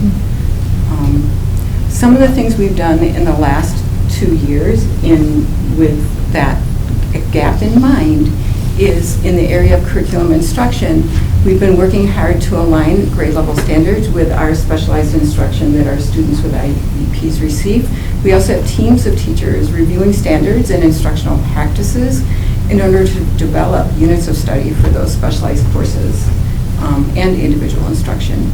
We've provided professional learning opportunities for all special ed staff in Next Step Forward in Woodwork and Phonics, and that is in direct response to the science of reading information in order for our special ed staff to have more information on how to address phonemic awareness and phonological awareness. We've had Advanced Math Recovery available for all of our special ed teachers for quite some time. We have literacy links training every few years and individual training. And then this year we also added up the ladder, which is Lucy Calkins units of study that are developed specifically for students with IEPs. We've also done some work on developing instructional leaders within our teaching staff by providing opportunities for teachers who are interested in participating in LETTERS training. That's training the language essentials for teachers of reading and spelling, directly related to the science of reading. Also, we have teachers participating in HEROES, which is very similar to guided reading recovery, but is structured for students with IEPs and special ed teachers. And so we have. Yeah, and I would add that we meet with Linda Kuhaupt often, and this afternoon we had a meeting with Ms. Conrad and Lisa Weiss, just looking at really when Dr. Davis talks about numeracy, literacy, numeracy, and SEL as goals, making sure that we're pulling in the same direction as our district leaders as well. So that brings us to our strategic plan for special education, which is aligned to our strategic plan for the district. So this was developed back in the 2020-2021 school year as a means to plan, act, and implement towards our goal here for special education. And then we have objectives there. The why behind creating this, we wanted to keep ourselves on track and have some accountability for making sure that we were moving towards this goal and working with everyone. So we knew we needed to eliminate the silos among our departments to provide professional development opportunities for our teachers and for all of our staff, paraprofessionals included, which would lead to greater access and opportunity for our students. So who's responsible for this? The long-range planning required district leaders to start co-planning to co-serve our students. So it starts with, of course, everyone, right? Like the district administrators need to be on board. But the day-to-day work really happens at the district coordinator level, and then this diagram kind of lets you see how it flows out to program support teachers, which are on the special education side of it, and then instructional support teachers, which are on the general education side. And then how that flows out. So in our year one, that was the 2020-21 school year, this year was really about strategic planning for our objectives and providing a foundation for our special education staff so that we all had the same understanding of the why behind what we were going to be doing moving forward. In year two, the 21-22 school year, this really began to marry our compliance with our instructional planning. So our ISTs, those are the instructional support teachers on the general education side of things, and our PSTs, our program support teachers on the special education side of things, really began to deepen and strengthen and do a lot of learning and understanding about what it meant to co-plan to co-serve. And we continued the initiatives from the year before, and we are just layering on each year. So this, in our cycle there on the right side, this was really our planning year. Okay? And this year it got really exciting because this year, in the 22-23 school year, we started to apply everything from that plan. So the planning and prepping for the co-planning to co-serve our students really started to take shape here. We layered the compliance learning, so that digging down into that root cause analysis with our students, thinking about their math skills, literacy, and their social emotional learning, and improving our IEP goals when we can get to that root cause analysis. We layered that into our staff development. We collaborated with district math and literacy coordinators to co-plan to co-serve our special education teachers in their learning journey. And we continue to intentionally align our district special education plan with the plan of our district strategic plan with our coordinators. So everybody's working together. So we're breaking down those silos at a higher level and modeling that for our teachers. We also work closely with ESOL because what Dawn Shimura and I found was that a lot of the visuals that both of us we're creating in our world, whether it's special education or ESOL students, needing visuals, needing that rich vocabulary, that was a barrier for both sets of students. So if we can collaborate and work with our staff to have the same sort of planning for co-planning to co-serve students, we're all speaking the same language, that's easier on all of our staff as we move forward in this. And we're all sharing that vision. So here's the other exciting part, is next year, in year 4, the 23-24 school year, this is where we start to put that, what we've done this year with our learning, into practice. Okay, so our teachers are going to be co-planning to co-serve a student, and really thinking about their kiddos on the edges, and ESOL is involved in that as well. And we have a tiered system for how we are going to continue to grow that. So we're going to start small for our staff so it doesn't feel like such a heavy cognitive lift for our special education and our general education teachers. And then we have a plan to tier that up, so we are growing that practice. And then year 5 and beyond, we're going to continue the same cycle. We're going to use the data to assess our plan and create a new plan or adjust the plan, apply it, and put it into practice again. And we're going to continue to provide greater opportunity and access and engagement for our students through this co-planning and co-serving. And really, one of our mantras has become all of us for all of them, because we are committed to working and planning in this direction for all of our students. We know in special education, we cannot do it alone. We need the expertise of our math and literacy people who are experts in those areas. And we also need to continue to think about how we're onboarding new staff to get them caught up in our practices and our planning. And our veteran staff, like when they might need some reteaches or regroundings in that. So we know that it's going to take everybody, from the executive team to the coordinators to our building leaders. Everybody's going to have to be moving in the same direction and thinking about all of our students. We also want to continue to plan for our PSTs, our ISTs, and our paraprofessionals to keep them moving forward as well in this planning. Without that planning, all of us together, we wouldn't be able to provide access and opportunity. So when we are all moving in the same direction, we have access, opportunity, and engagement at a greater level for our students. That's how we believe we'll close education and achievement gaps with our students and change the trajectory of our student outcomes. I just wanted to shout out to Dr. Brown and Julie Conrad, who have been very collaborative in our special education efforts. Looking at that data is not always fun, and we know that we have work to do, but I think all of us for all of them, not only with Dr. Brown and Julie Conrad's leadership, but coordinators and all of us coming together and coming up with that staff development plan. And as you can see, my bookends here are pretty fabulous, and I could not do what I do without them, so I appreciate them being at the table with me. questions? Anyone? No, great work. Yeah. I mean, Awesome. just really, truly, you guys do fantastic work throughout the district, and I like to see I really like the plan, and I appreciate your guys' efforts. Mr. Kearns? Regarding the co-plan to co-serve, it's C3 is another way to say it, right? So we talked about that at the February Education Committee, and it was a good conversation because I had personally heard feedback from teachers, and I guess hearing there's a transition to that, and I would just urge, open and honest communication with that, because I think there was some hesitancy as we talked about.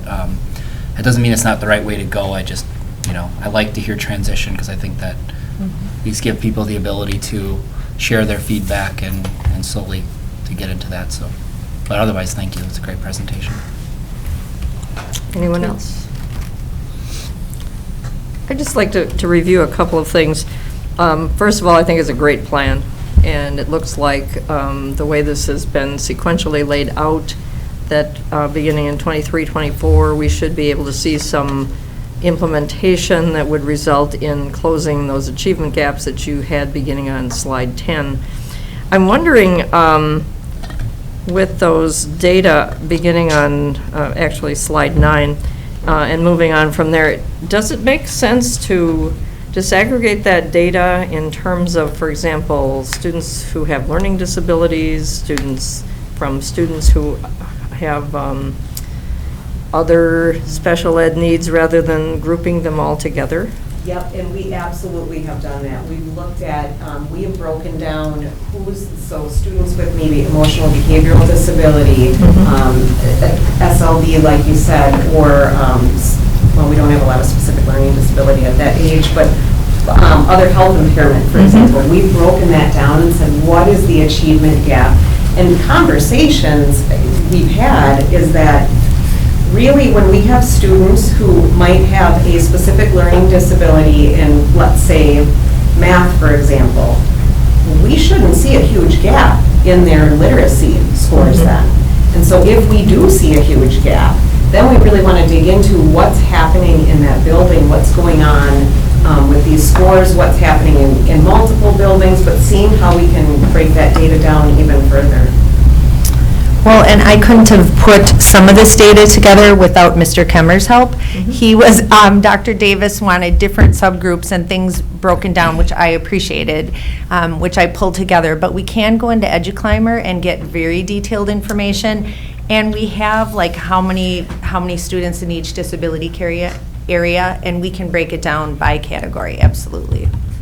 Well, and I also appreciate that with data of this kind, you don't want to break it down to such a finite level that individual students can be identified. That's not the purpose of that. But as long as you know, and you are dealing with that at the classroom level or the building level or the program level, that's where the action needs to happen.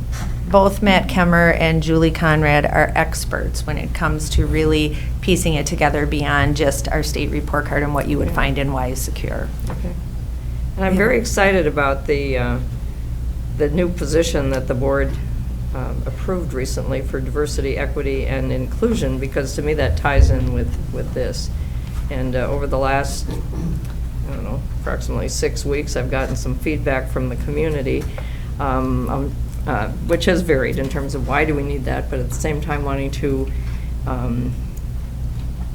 raise our achievement in literacy, numeracy, and also our state report card. And to me, one of the ways you do that is by taking a deep dive at the program, the classroom level, and so on, with the students who have the most opportunity to improve and to show growth. And so, to me, that all ties together, and it's part of the diversity, equity, and inclusion initiative in the school district. Yeah, I appreciate that. Dr. Davis, I know, feels the same, that special ed is a part of our equity journey, and I appreciate board members acknowledging that. Any other comments, questions? No, thank you. All right, thank you very much. Keep up the good work.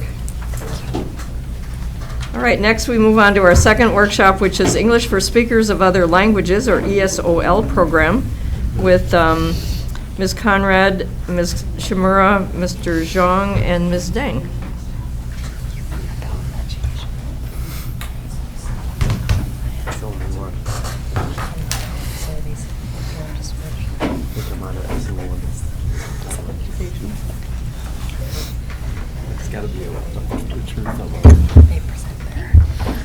Good evening.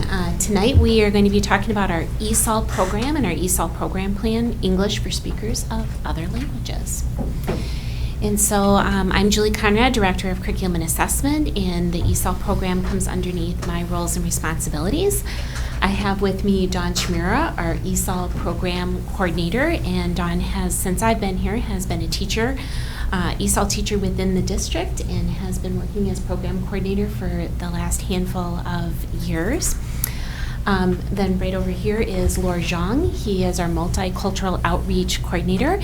Laura is a proud graduate of Oshkosh West High School. And then we also have Ayak Deng here. She is our multicultural outreach navigator, and she is a graduate of Oshkosh North. So we have a lot of ties back to our district, and excited that they can be with us here doing this work.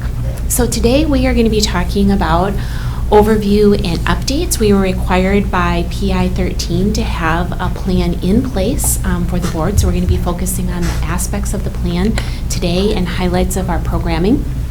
We'll talk just a little bit about our English language development standards, and then of course with Ayak and Laura talking about our multicultural outreach services.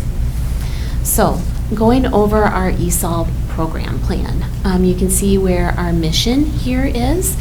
And so basically when we talk about ESOL plan, we are really looking for English learners to receive linguistic, so those language skills, social, emotional, academic, and cultural support in an inclusive environment. And that's what we are really striving for, is meeting their needs. So when we're looking at English learner enrollment, we've had the trend because we happen to be a world relief or refugee resettlement area. And so from the 2014-15 school year to currently our 22-23 school year, you can see the shift in the number of English learners. Prior to 14-15 and beyond, we were very homogeneous in our English learners, and so that was when we had our Hmong community coming into Oshkosh, and now you'll see within our program planning that we are very diverse, and it's not just one culture or background that is coming into our school district. So approximately, this is the highest our percentage has been in the Oshkosh Area School District, so approximately 7% of our overall school population are English learners, with over 60 languages spoken in the school district. And you can see those are the top languages that are spoken within our home languages spoken in our district. And then another piece of this is that with our English learners, a third or 30% of our English learners are students and families with refugee background. And then you see a term up there called SLIFE. SLIFE means that when you have students that are newcomers to the country or have had a refugee experience, they may have significant or limited interrupted formal education. So not only are we supporting students in their language learning, but also they may not have had formal education or interrupted education during their flight. Hey, So, Julie, can I? Yes. To say it again, 60 languages spoken throughout our district. Yes. I mean, I don't think that can be overstated, the number, the amount of diversity that we have in our community that I think many people don't realize. And I think that's And you will It's see important. with that brings worldviews, rich experiences Yep. and asset. But from an education system, we'll talk more about that. That also brings some challenges, and we're going to talk about that as well. But it's amazing.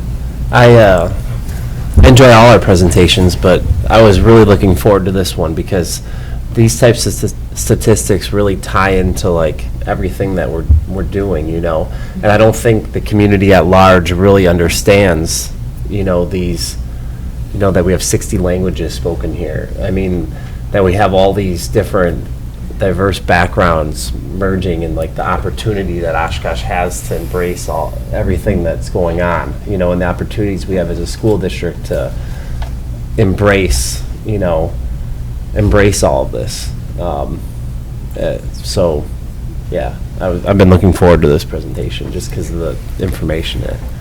And the other piece is that we really need to see being multilingual as an asset, and making sure that we are honoring and ensuring that our students that have their home language is considered to be an asset. And we're doing that here within the school district. And so you can view our ESOL program plan on our district website. You can see that's a view of the district website right there underneath the Families tab. And you will be receiving for the April 26th meeting the actual, like the full, it's a lot of pages of the program plan to take a look at. There are not a lot of revisions to the program plan. Our processes and procedures are essentially the same, but the updates we're about to give you are where there are some differences and where we are going to be applying new strategies for our English learners within the district.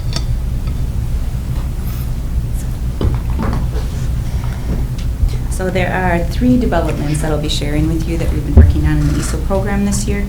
This year, the ESOL teacher teams developed 3 30 to 40-minute presentations, and the topics included the English language proficiency levels, can-dos at each level, strategies and scaffolds that support language development, and then each ESOL teacher was given 3 opportunities throughout the year to present at the schools for their school staff. The most encouraging feedback came from many teachers expressing the potential benefit that the strategies have for all students, not just for the ELs, which is very exciting. A second development was a reference tool that added EL criteria to the Effective Educator Evaluations of Teachers framework to help principals provide relevant feedback and appropriate recognition to teachers of ELs. The tool was then is to be used by principals alongside the regular processes for evaluation. Third development this year is an artificial intelligence language tool. We've been waiting for this to come, and it's here. Called Talking Points. It's being piloted currently in 3 schools with the hope that it will increase communication between school staff and families. On the next slide, you can see how Talking Points works. So the school teacher can text message in English to the family. Then the family gets the message in their preferred language. They can then message back in that preferred language, and the teacher gets it back in English. Wow. Great. Of course we should have 145 languages. Hopefully all 60 of them are covered.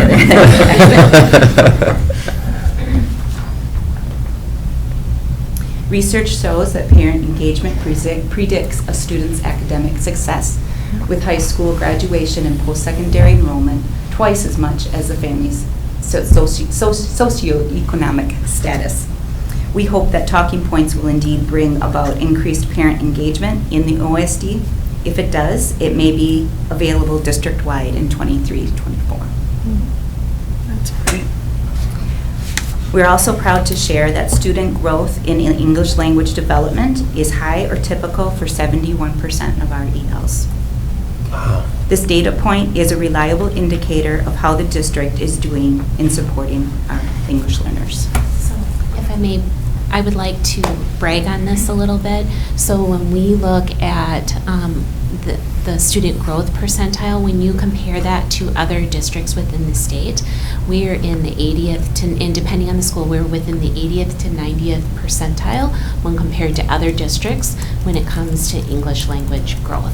And so our colleagues right here are often reached out to by other districts to find out what we are doing to get that much growth.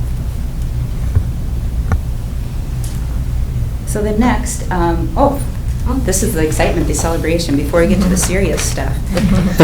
Just 3 celebrations I wanted to point out, just a little peek into our world. Emmanuel arrived to the U.S. this past year. South Park staff recognized his potential and helped him get set up on the wrestling team. At a recent competition, Emmanuel won his first and second match and then dominated the third match, earning a technical pin with a score of 20-3. The South Park staff are so proud and happy. Next, ESOL work goes well beyond teaching English. ESOL staff work to give students a voice and a sense of belonging. Listen to the words of one ESOL chaperone from this past March 7th field trip. Quote, "I was able to bring 47 Hmong students from Oshkosh to Minneapolis to see the song poet. These students were able to see an opera that represented themselves and their heritage. None of them have ever seen an opera. There was laughter and many tears. The journey of equity and inclusion in education is tough, but this learning experience is a testament that it is possible. This is one of the greatest highlights of my career as an educator. I will never forget their excitement and reactions to the work presented on that stage." And finally, third picture, success can be seen in our ESOL program alum. Merrill, North, and now Fox Valley Tech alum LaQuante Saidi returned to North High School just before spring break to celebrate North's all-day multicultural celebration event. LaQuante shared that he got a job with Appleton Laughing and is now assisting with the new Val Phillips construction project. That's awesome. How awesome is that? Now the serious stuff. So the ELD standards. The new ELD standards provide a foundation for curriculum, instruction, and assessment for our English learners. They are student-centered, cultural and linguistically sustaining, and responsive to multilingual learners' strengths and needs. They are aligned with content area standards in these 4 areas, with social and instructional language crossing over all of them. So coming to an education committee meeting of the board in the future, you are going to hear more about asking the board to adopt the English language development standards to be overlaid and alongside all of our content academic standards within the Oshkosh area school district. So approving the ESOL program plan will come at the next board meeting, and then a few months from now we will be talking to you more about the English language development standards. And so now,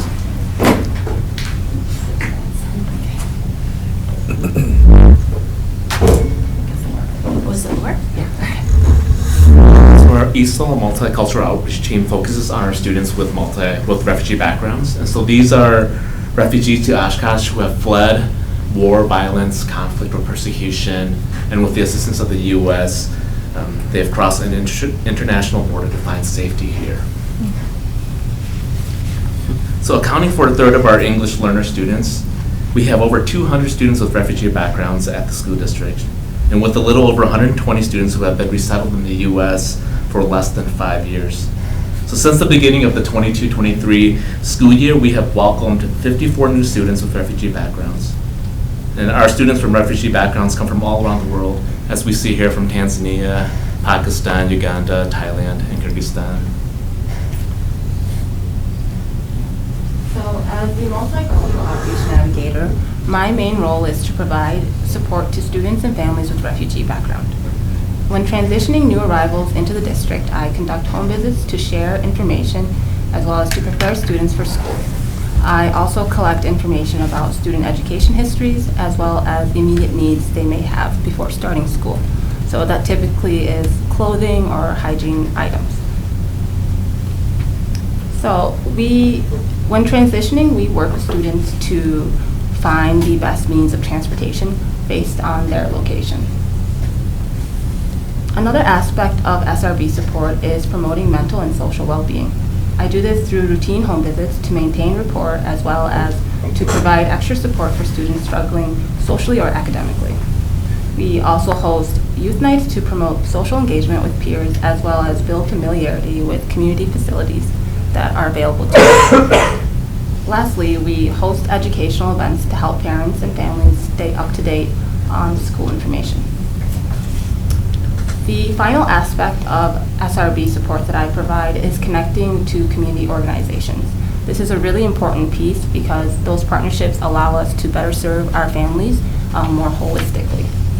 So this summer, we are in partnership with NAMI Oshkosh in hosting a summer program that revolves around mental health and connecting with the community. So this is an example of one of our youth nights that we recently held. We held it at the downtown YMCA, and the event revolved around hygiene and self-care. And then these are just some examples of some partnership activities that we posted with the Winnebago Area Literacy Council as well as with Cherith International.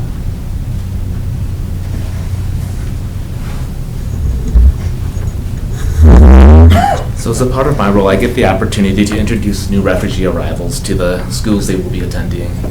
This involves receiving confidential documents about the family from World Relief and when the family arrives in Oshkosh. So in doing this, I determined the children's grade placement, school readiness, their transportation needs, and communicating that information to the schools. And this allows the schools to prepare for the students' first day and create a welcoming environment for them. As many of the students that come here have been in refugee camps for years, or they have recently fled from war, violence, or persecution, and now they're here calling Oshkosh community their home. So providing services to our students with refugee backgrounds, these services are funded by 3 major grants. And this comes from the Oshkosh Area United Way, the Department of Children's and Families, and North Communities. So these grants allow us to provide services like mentoring, transportation, and activities within our multicultural outreach support services. And I also get the privilege to manage these grants by providing reports and sharing impact stories to our funders. Additionally, I get the privilege to oversee our grant-funded Refugee Youth Mentor Program. So the Refugee Youth Mentor Program is about integrating students into the community through academic, social, and post-secondary preparatory support while maintaining and celebrating their own culture. And we do this by focusing on the following 9 activities and services.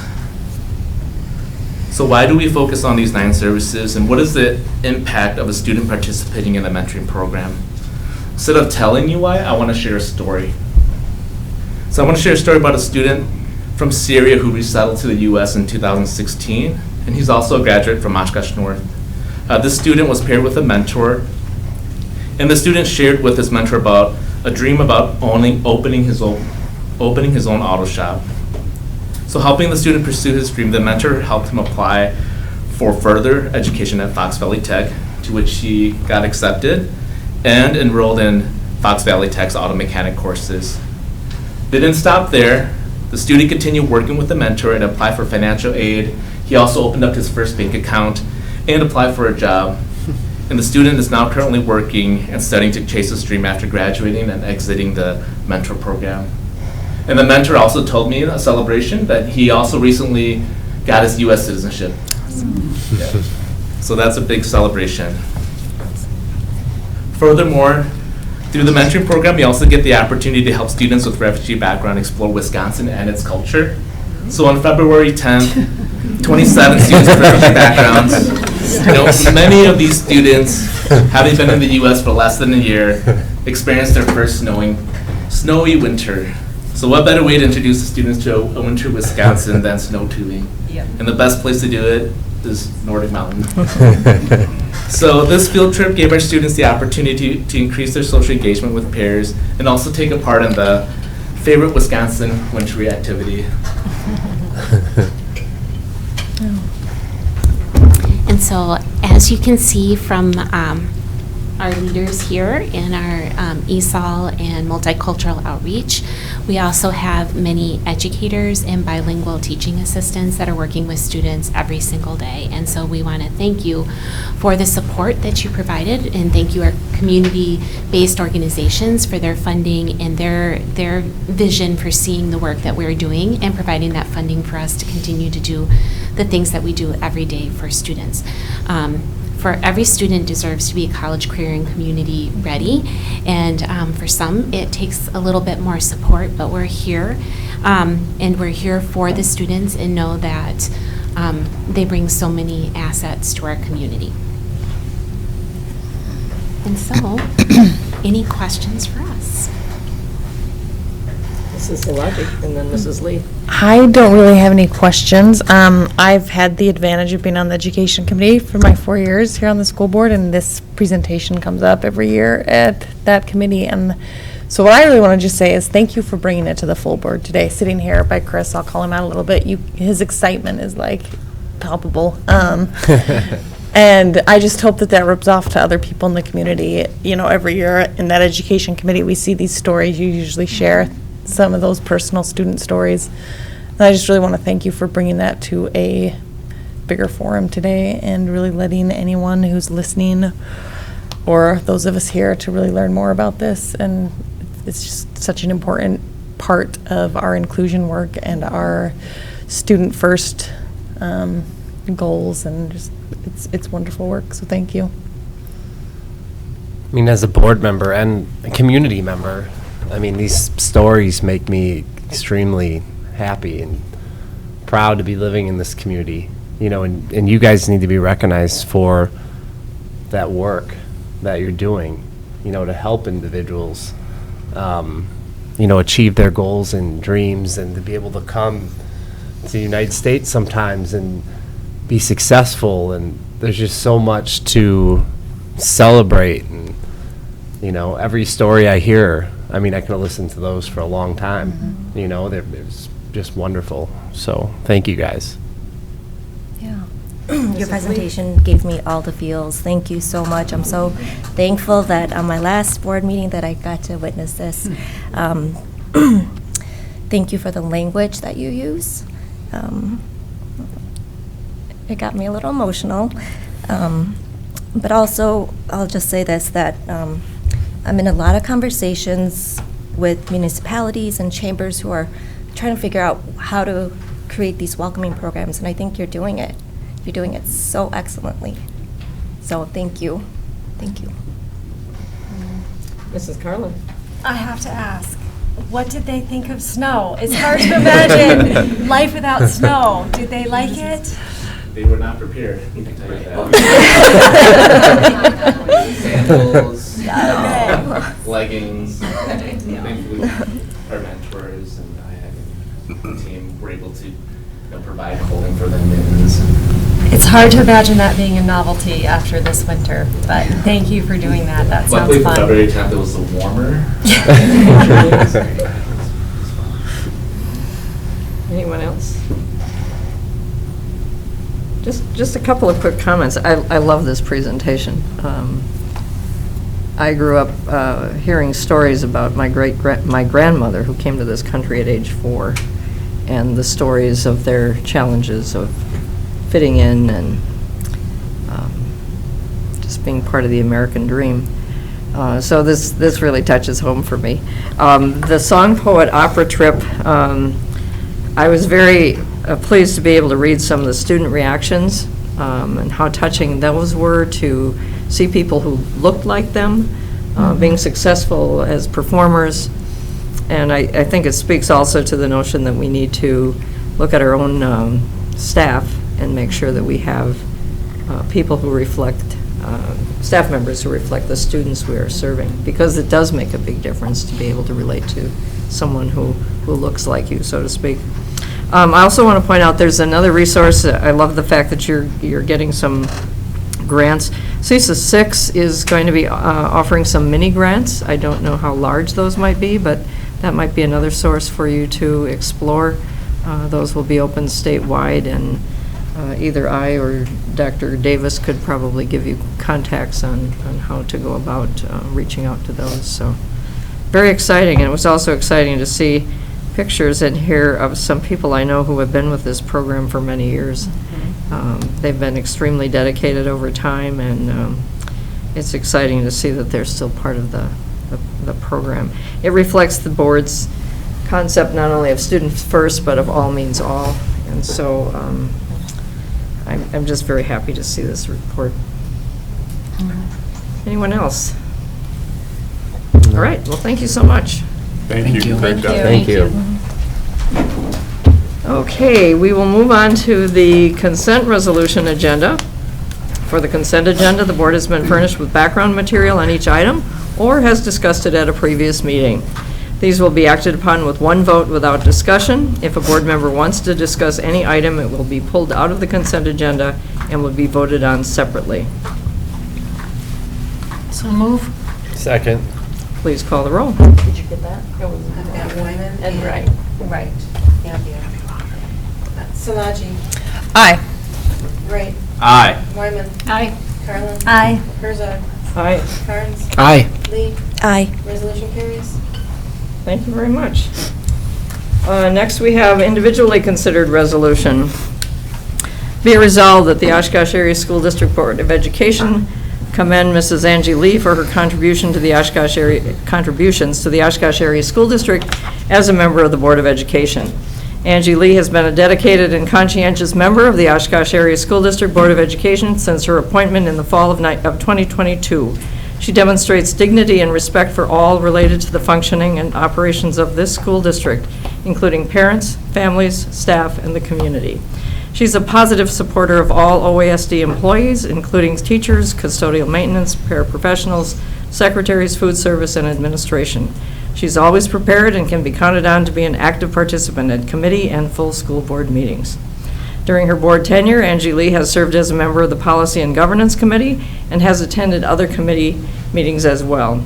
As a board member, Angie has focused on the quote-unquote the big picture, appropriately leaving day-to-day operations to the district administration. The board and the district have benefited from Angie's background and experience with curriculum, including literacy, assessment, and diversity and equity.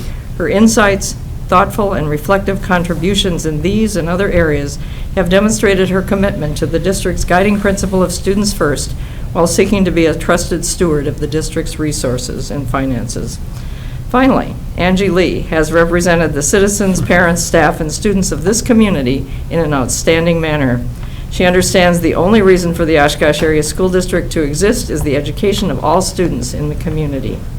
Be it further resolved that a copy of this resolution is forwarded to Mrs. Angie Lee with the gratitude, thanks, and best wishes of her colleagues on the Oshkosh School District Board of Education, resolved this 12th day of April, 2023. Moved by Salaji.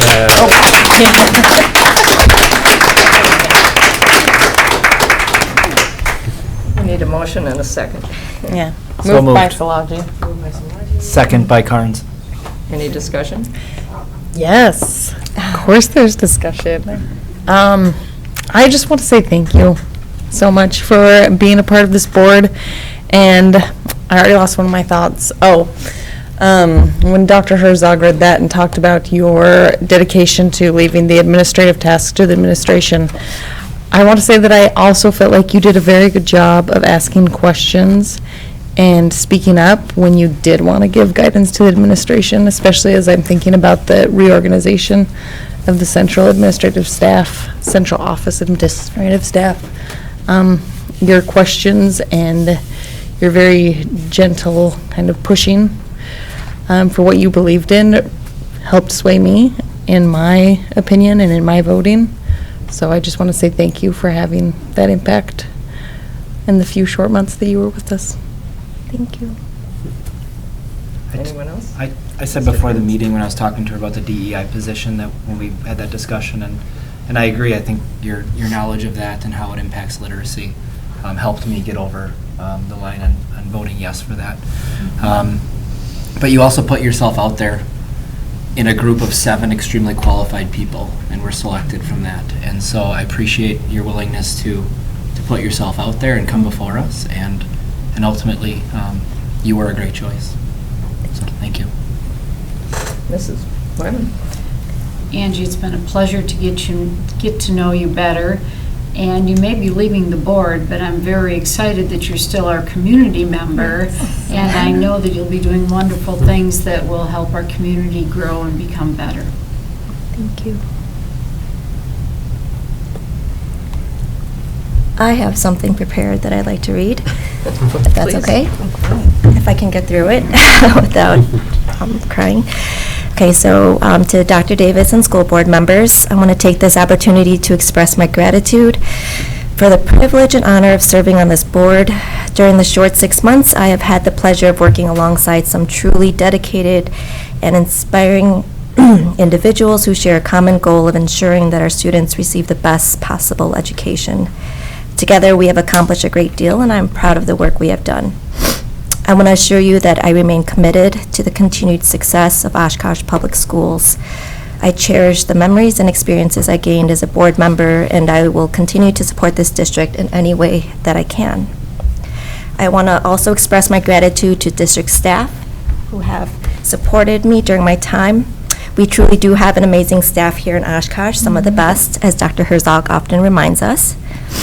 And to the community members, thank you for supporting our efforts in the equitable education of our children. Your stories and your collective voice have impacted me and my decision-making profoundly. Please know that your perspectives are valued and welcome always. We do this work in partnership with you.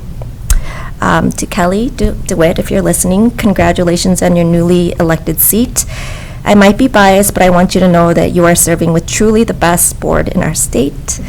Every single member of this board is here to serve and do what they feel is best for our children. There's so much to learn from each member here, and I hope your time on the board will be as positive as my experience. I am confident that this board will continue to build upon the progress that we have made together. I wish you all the best as you continue to work towards the betterment of all our students and the community at large. Each of you have been instrumental to my growth and learning. I am transformed because of this experience. Thank you. Thank you. Thank you, yes.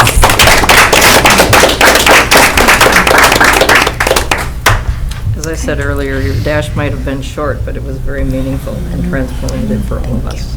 And we're great, most grateful. Anyone else? I mean, that's hard to follow up, and thank you, but I mean, it's awesome when you get to serve on a board with someone that's respectful and that you can learn from, because I think to be a good board member, good anything, you have to be continually learning, and I appreciate, our conversations, and I feel like I was able to learn, a lot from you that I can use moving forward. So thank you for that. Thank you.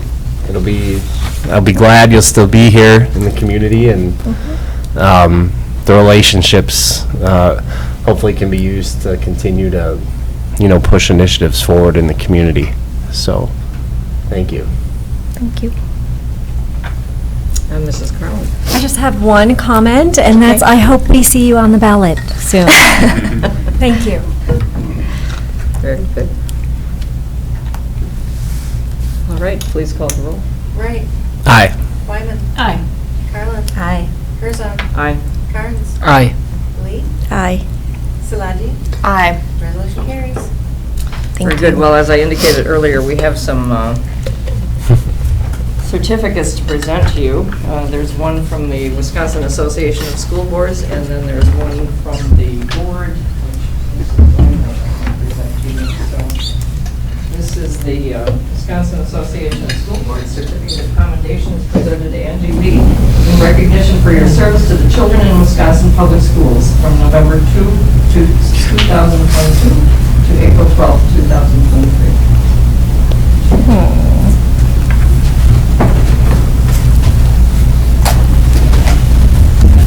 Now I have a certificate. Oh. Should have loved like a beautiful action shot. Thank you. Thanks.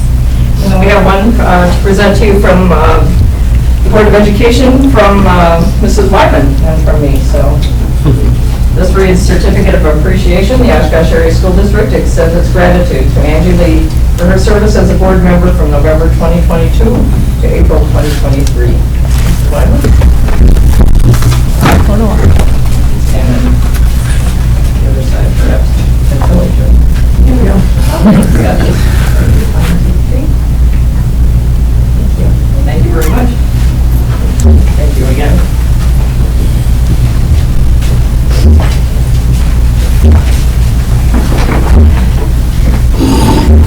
Next, we have request for future agenda items. Okay. Then we have any announcements? Any announcements today? Mrs. Wyman?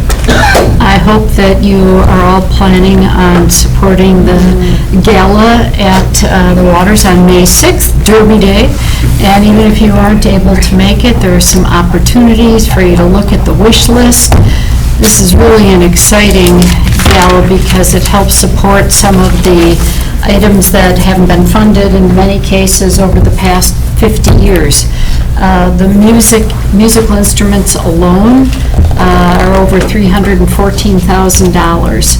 And there are several other opportunities. And this is just a really good time to be able to get back to ground zero. Not that we're going to raise all $314,000 that night, but we can sure try. And with Drew's correspondence and conversations with a lot of our extracurricular activities, this is really going to be something that's going to be very special for our district. And I think we all know that anytime you can get a student involved in an extracurricular, they have a better chance at academics. They have a better chance of being more well-grounded and having more friends and really have the feeling of importance in what they're doing. So I urge you all to be involved in some manner. Thank you very much.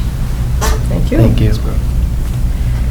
It's kind of a segment of the meeting where we're doing a lot of thank yous. I want to thank this board. It's been a very interesting year. You've had 2 different presidents during this year. We've had some hard decisions that had to be made, and I've told you on more than one occasion that I'm very proud of this board.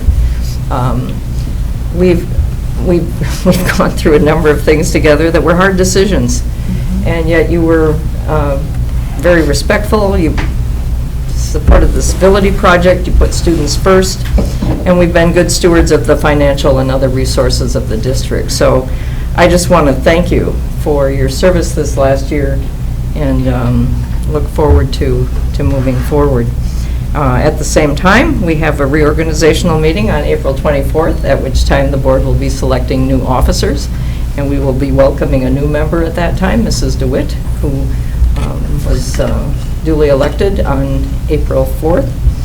And so those are some things moving forward. We also have our self-evaluation from school perceptions that I believe is coming out next week. We said we wanted to do that before there were any changes in membership of the board, so it would reflect our growth as a board and as a learning organization. So be on the lookout for an email coming from Sherry on the school perception survey.